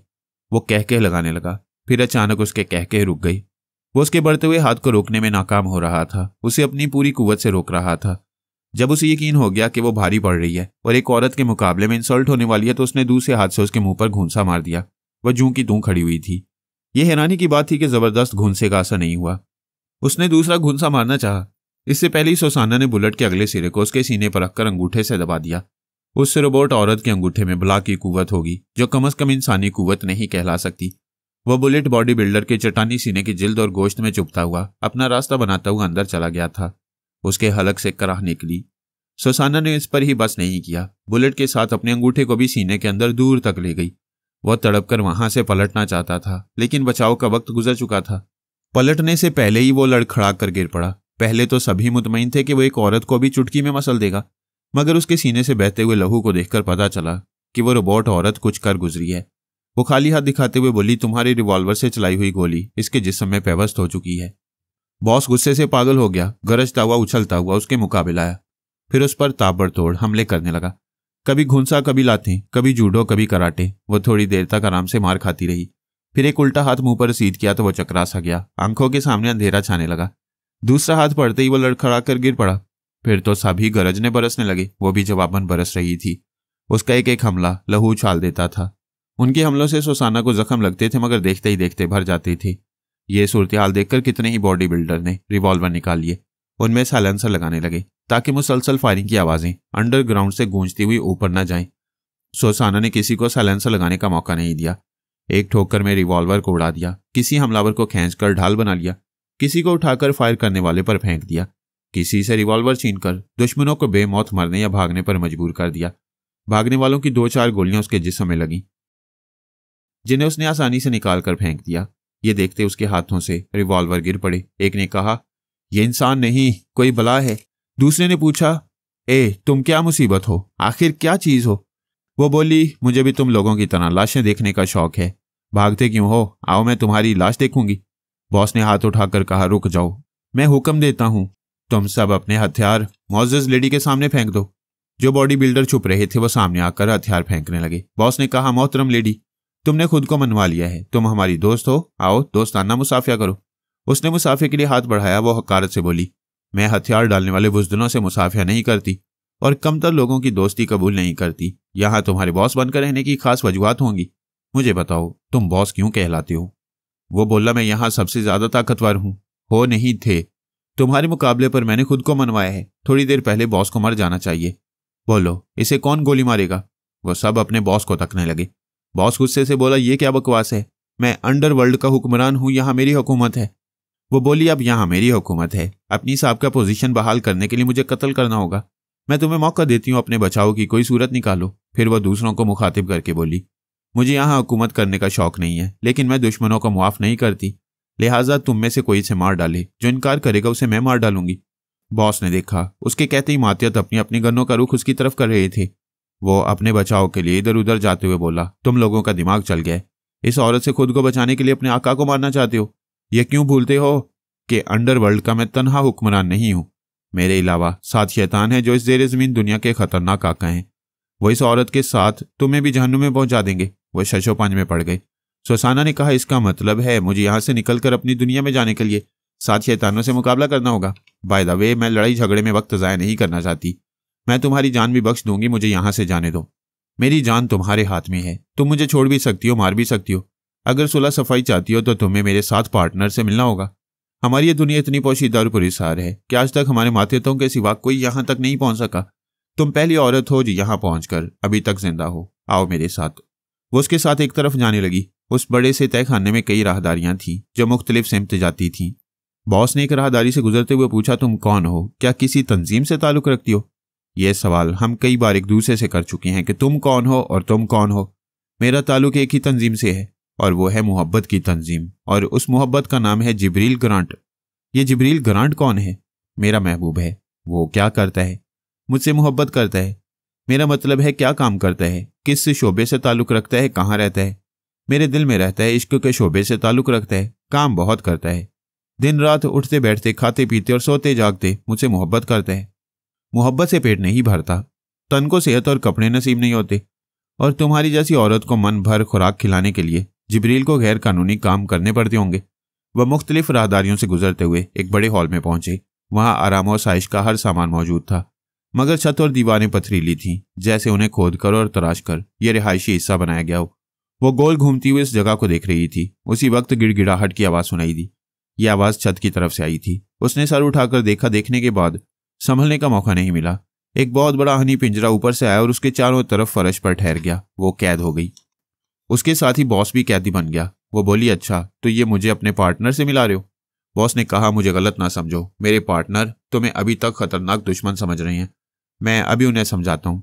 उसने सर उठाकर आवाज़ दी, हेलो माय पार्टनर्स, क्या तुम लोग मेरी आवाज़ सुन रहे हो? खुफिया स्पीकर के जरिए किसी ने गरजदार आवाज़ में जवाब दिया, हम सुन भी रहे हैं, समझ भी रहे हैं। तुम जानते हो खुफिया वीडियो कैमरे हमें हर जगह का मंजर और हर दुश्मन की हरकतों को स्क्रीन पर दिखा देती हैं।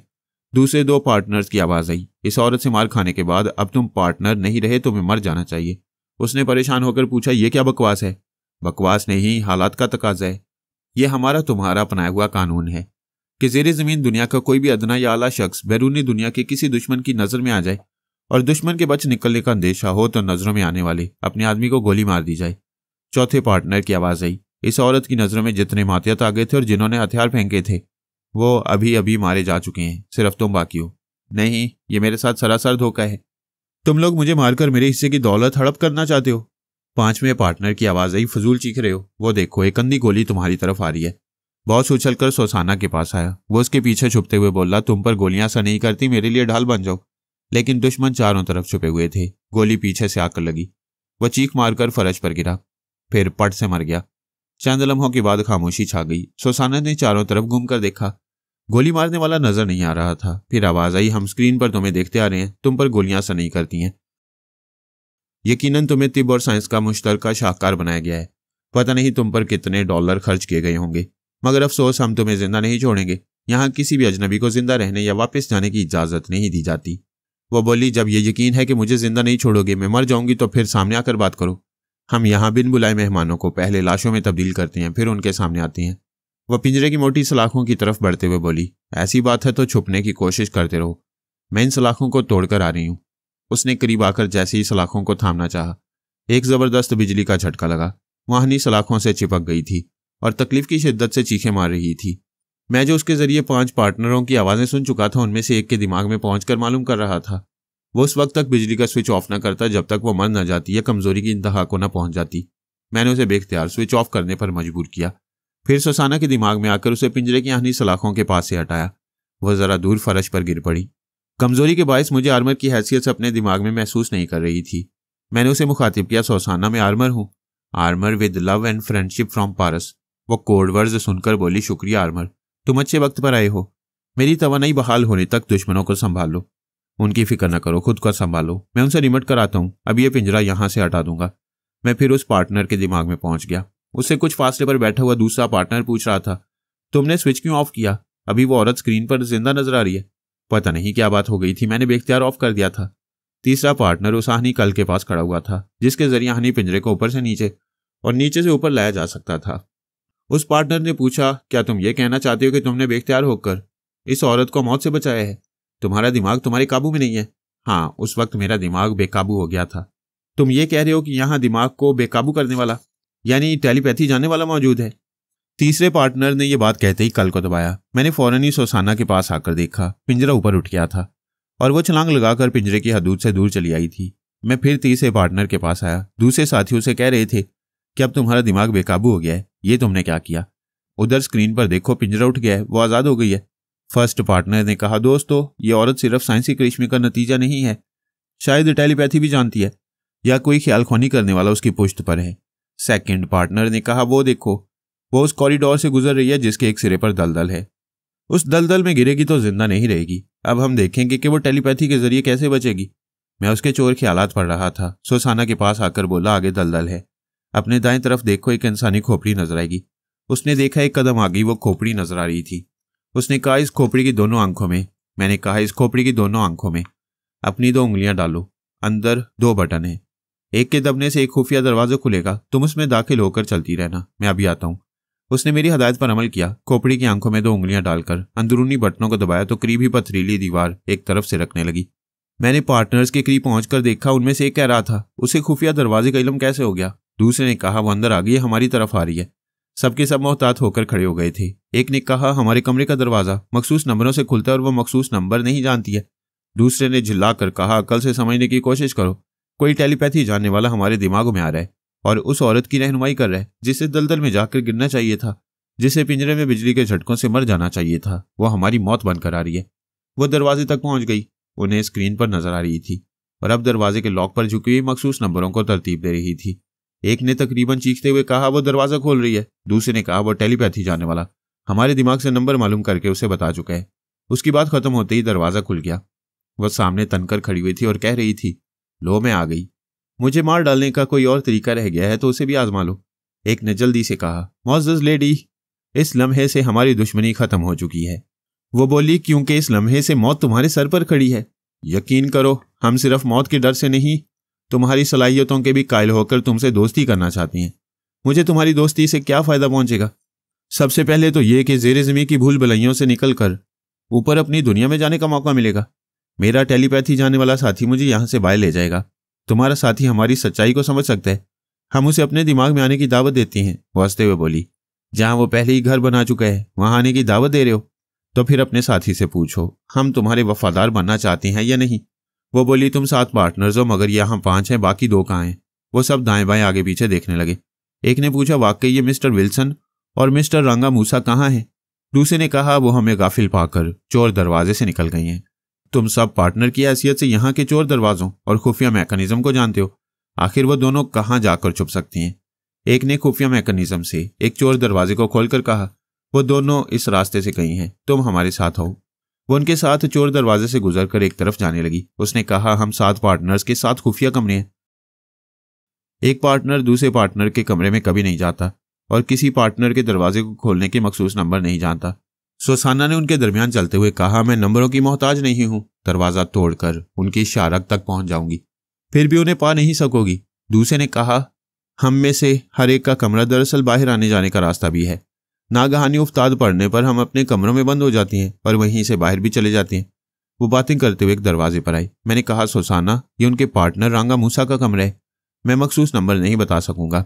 मुझे अभी तक रांगा मूसा और विल्सन की आवाज़ और लहजा सुनाई नहीं दिया।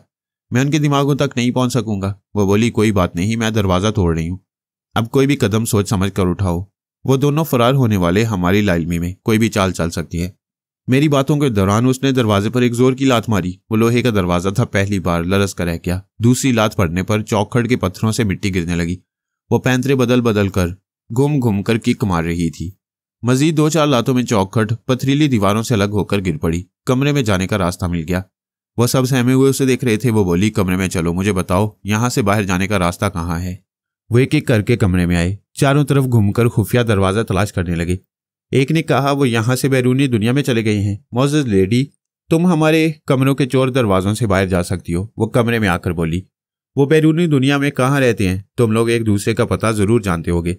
वो लाइल्मी जाहिर करने लगे। मैंने कहा, यह दुरुस्त कह रहे हैं। ज़ेरे ज़मीन दुनिया से निकलने के बाद ये लोग एक दूसरे के लिए अजनबी बन जाती हैं। एक दूसरे की रिहाइश का और दूसरी मसरूफियात के बारे में नहीं जानते। तुम यहाँ से निकलो। वह मेरी हदायत के मुताबिक वहां से जाना चाहती थी। उसी वक्त एक आहनी सलाखों वाली दीवार ऊपर से नीचे आई और उसके रास्ते में हायल हो गई। मैंने उसे फौरन ही पीछे हटाया, वरना वो सलाखों को मोड़कर रास्ता बनाने की कोशिश करती।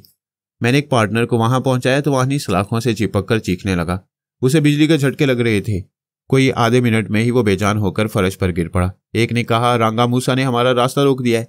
जो भी यहां से जाना चाहेगा बिजली के झटकों से मर जाएगा। दूसरे ने पूछा, मोअज़्ज़ज़ लेडी, अपने साथी से कहो मेन स्विच ऑफ कर दे, फिर तुम आहनी सलाखों को मोड़ सकोगी। वो मेरी हदायत के मुताबिक बोली। रांगा मूसा और विल्सन तुम लोगों से बहुत ज्यादा चालाक हैं। उन्होंने अपनी आवाज नहीं सुनाई थी। मेरा साथी किसी की आवाज सुनकर ही उसके दिमाग में पहुंच सकते हैं।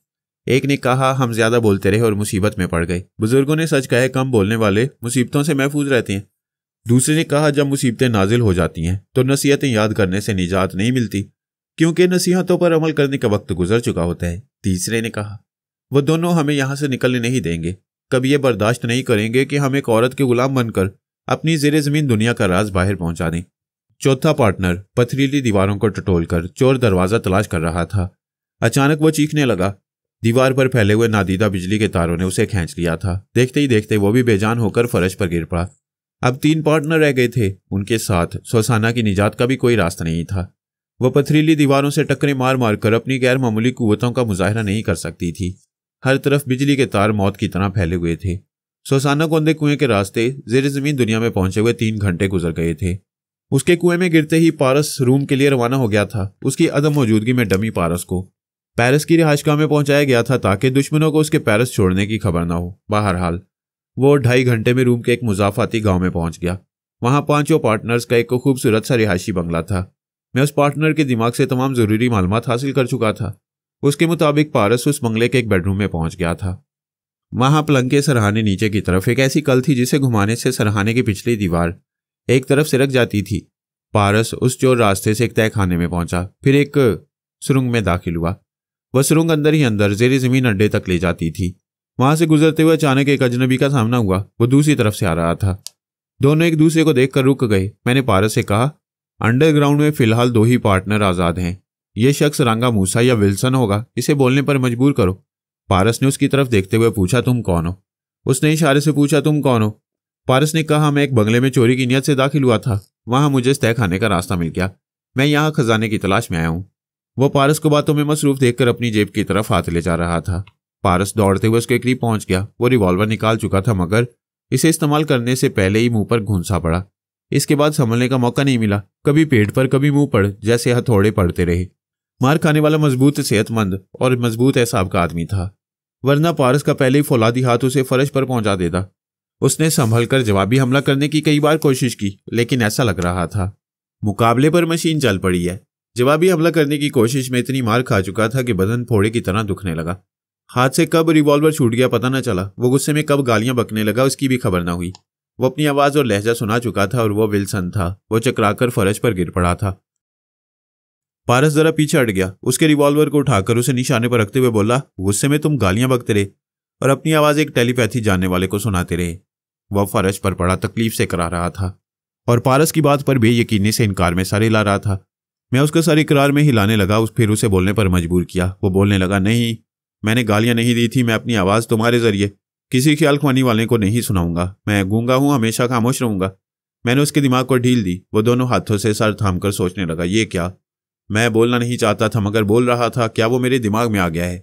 हरगिज नहीं, मैं नहीं बोल रहा हूं, मैं तो सोच रहा हूं। वो उठकर खड़ा हो गया। फिर पारस से बोला, मेरे साथ आओ, मैं अपने कमरे में ले जाऊंगा, वहां से तुम जेरे जमीन अड्डे में पहुंच जाओगे। पारस उसके साथ चलने लगा। मैंने उसे फिर ढील दी। वो चलते चलते रुक गया। पारस ने उसे धक्का देकर आगे बढ़ाया।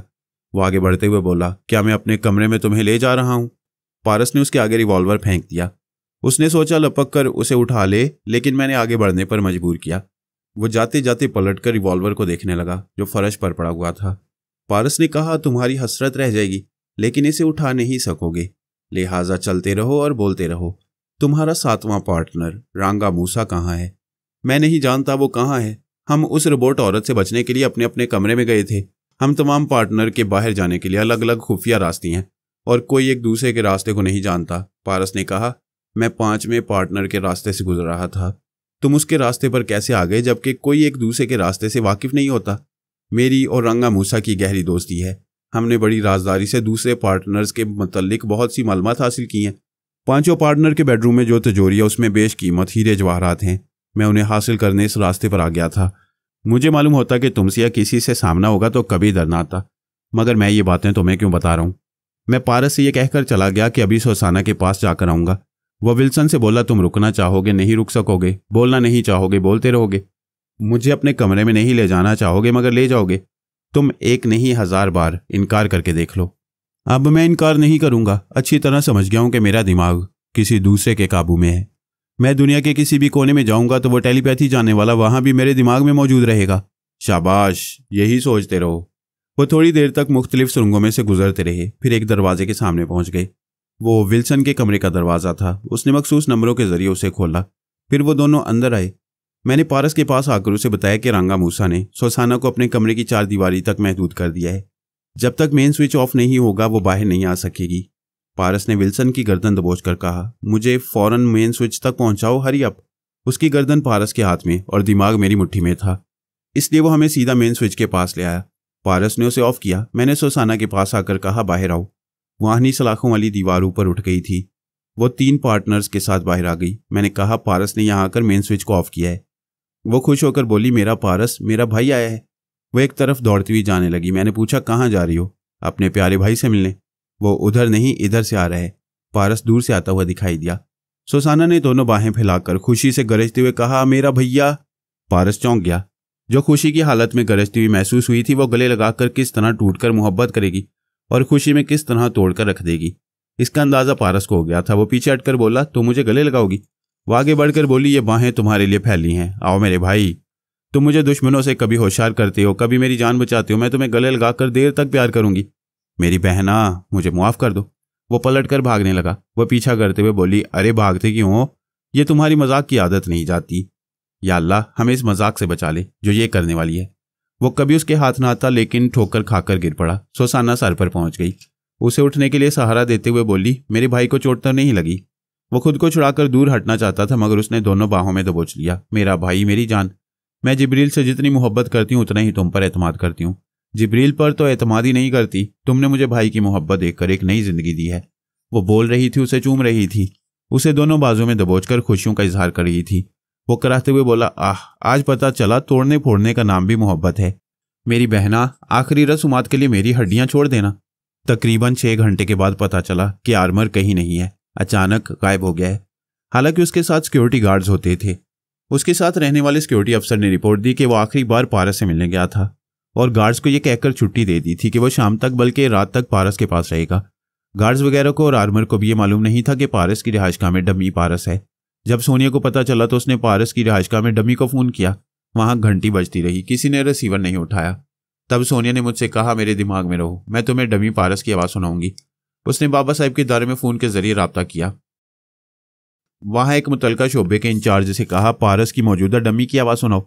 थोड़ी देर बाद एक कैसेट के जरिए उसकी आवाज़ सुनाई गई। मैंने उस आवाज़ और लहजे को गिरफ्त में लेकर ख्याल खोने की परवाज़ की तो पता चला वो डमी कहीं बेहोश पड़ा हुआ है। मैंने सोनिया से कहा, वो बेहोश है, उसके होश में आने का इंतज़ार करना होगा। वो बोली, इसका मतलब है आर्मर को अगवा किया गया है, यकीनन वो भी बेहोश होगा। होश में होता तो तुमसे ज़रूर रब्ता करता, फिर भी मैं उसकी खबर लेता हूँ।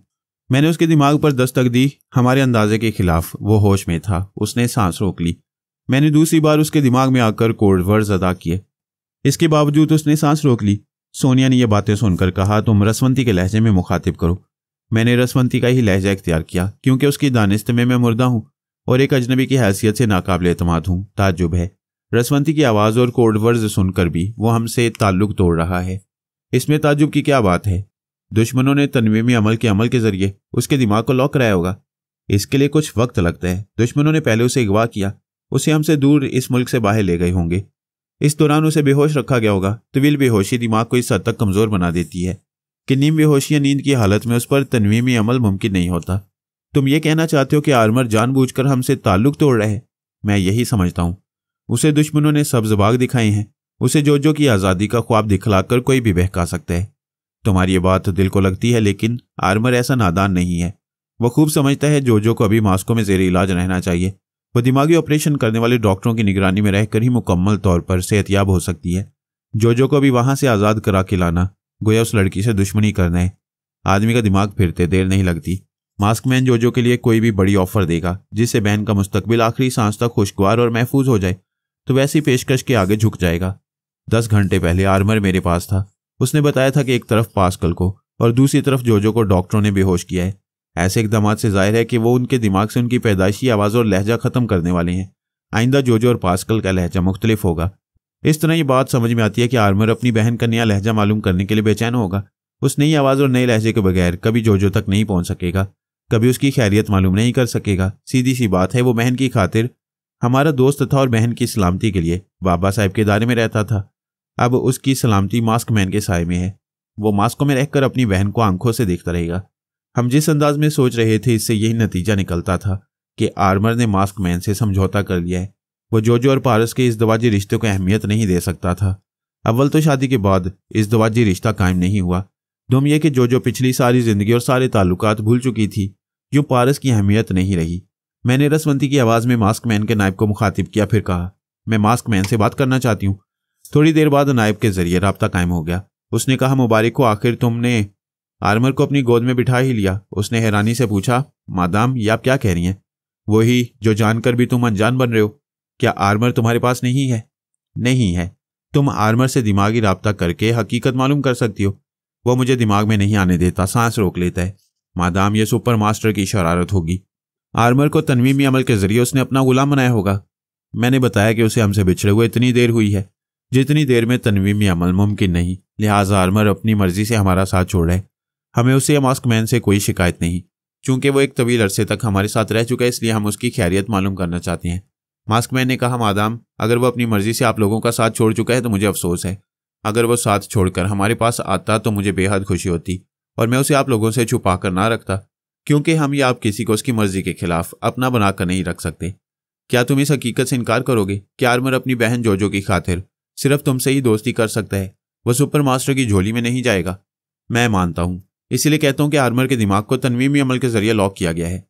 अगर आप इस बात को तस्लीम नहीं करती हैं तो फिर आर्मर पर ब्लैकमेलिंग या किसी और जरिए से दबाव डाला जा रहा है। दुश्मन की पहली कोशिश यही होगी कि वह आप लोगों से ये राब्ता ना रखे, और वो अपनी कोशिश में कामयाब हो रहे हैं। मैंने ये बात सोनिया को बताई। वो बोली, वाकई आर्मर अपनी मर्जी से मास्कमैन का दोस्त बनेगा तो फिर मास्कमैन उसे हमसे क्यों छुपाएगा? वो तो बड़े फख्र से ऐलान करेगा कि उसके पास एक टेलीपैथी जानने वाले का इजाफा हो गया। यही बात सुपर मास्टर के लिए कही जा सकती है। आर्मर उसके पास जाएगा तो वो भी फख्र से उसकी दोस्ती का ऐलान करेगा। हम इस नतीजे पर पहुंचते हैं कि दो सुपर ताकतों के मुकाबले में कोई तीसरी खतरनाक तंजीम है जो खुद को जाहिर नहीं करना चाहती और खामोशी से टेलीपैथी के हथियार को अपने मकसद के लिए इस्तेमाल करना चाहती है। अब हमें सोचना होगा कि कोई भी तीसरी तंजीम आर्मर के जरिए हमें कितने पहलुओं से नुकसान पहुंचा सकती है। आर्मर हमारा दुश्मन बनकर भी हमें नुकसान नहीं पहुंचाएगा। किसी से दुश्मनी करना या किसी को नुकसान पहुंचाना उसकी फितरत के खिलाफ है, ताहम दुश्मन उसकी सादगी और शराफत से फ़ायदा उठा सकती हैं। सोनिया ने फ़ोन के जरिए बाबा साहब के इदारे में जनाब अली असदुल्ला तबरेज़ी से रब्ता किया, उन्हें आर्मर के मुतल्लिक तफसील से बताया। फिर कहा, फ्रांसीसी हुकाम और दूसरे मुतल्लिका अफराद और शोबों को ताकीद की जाए कि आर्मर से नामालूम मुद्दत के लिए ताल्लुकात ख़त्म हो गए हैं, लिहाजा उसकी किसी बात पर अमल न किया जाए और उसके किसी काम की हमायत में किसी किस्म की सहूलतें फराहम न की जाएं। मैंने रसवंती, पारस और अली तैमूर को इस सिलसिले में बताया। खास तौर पर पारस को समझाया कि वो सुसाना को आर्मर की ख्याल ख्वानी से महफूज रखे।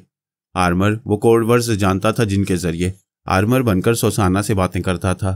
पारस ने मेरी बातें सुनकर कहा, मैं सुसाना को समझाऊंगा कि अंकल आर्मर जो कोड वर्ड्स कहते थे वो सुपर मास्टर को मालूम हो गए हैं, इसलिए नए कोड वर्ड्स मुकर्रर किए जा रहे हैं। आप बताएं नए कोड वर्ड्स क्या होंगे? वो कोड वर्ड्स होंगे, हमें जिब्रील को हर कीमत पर बचाना है। पारस ने मुस्कुरा कर कहा, अच्छे कोड वर्ड्स हैं, सुसाना पर नफ्सियाती असर पड़ेगा। मैंने पूछा, वहाँ ज़ेरे ज़मीन दुनिया में क्या हो रहा है? उसने बताया, वहाँ के 6 पार्टनर पहले ही काबू में आ चुके थे। 7वां पार्टनर रांगा मूसा फरार हो गया। ये कोई नहीं जानता कि वो अंडरवर्ल्ड से निकलकर बैरूनी दुनिया के किस शहर में, किस इलाके में और किस मकान में रहता है और किस रूप में ज़िंदगी बसर करता है। सुसाना ने कहा, रांगा मूसा जहन्नुम में जाए। ये 4 कुत्ते जो मेरे सामने हैं, इन्हें मैं अपने हाथों से जहन्नुम में पहुंचा देती हूँ। वह सब गिड़गिड़ाने लगे। कोई हाथ जोड़ रहा था और कोई घुटने टेक रहा था। ज़ेरे ज़मीन अड्डे में जमा की हुई बेशुमार दौलत से ज़्यादा जिंदगी कीमती हो गई थी। वो अपनी तमाम दौलत के एवज जिंदगी की भीख मांग रहे थे। पारस ने कहा, इन्हें जिंदा छोड़ दो।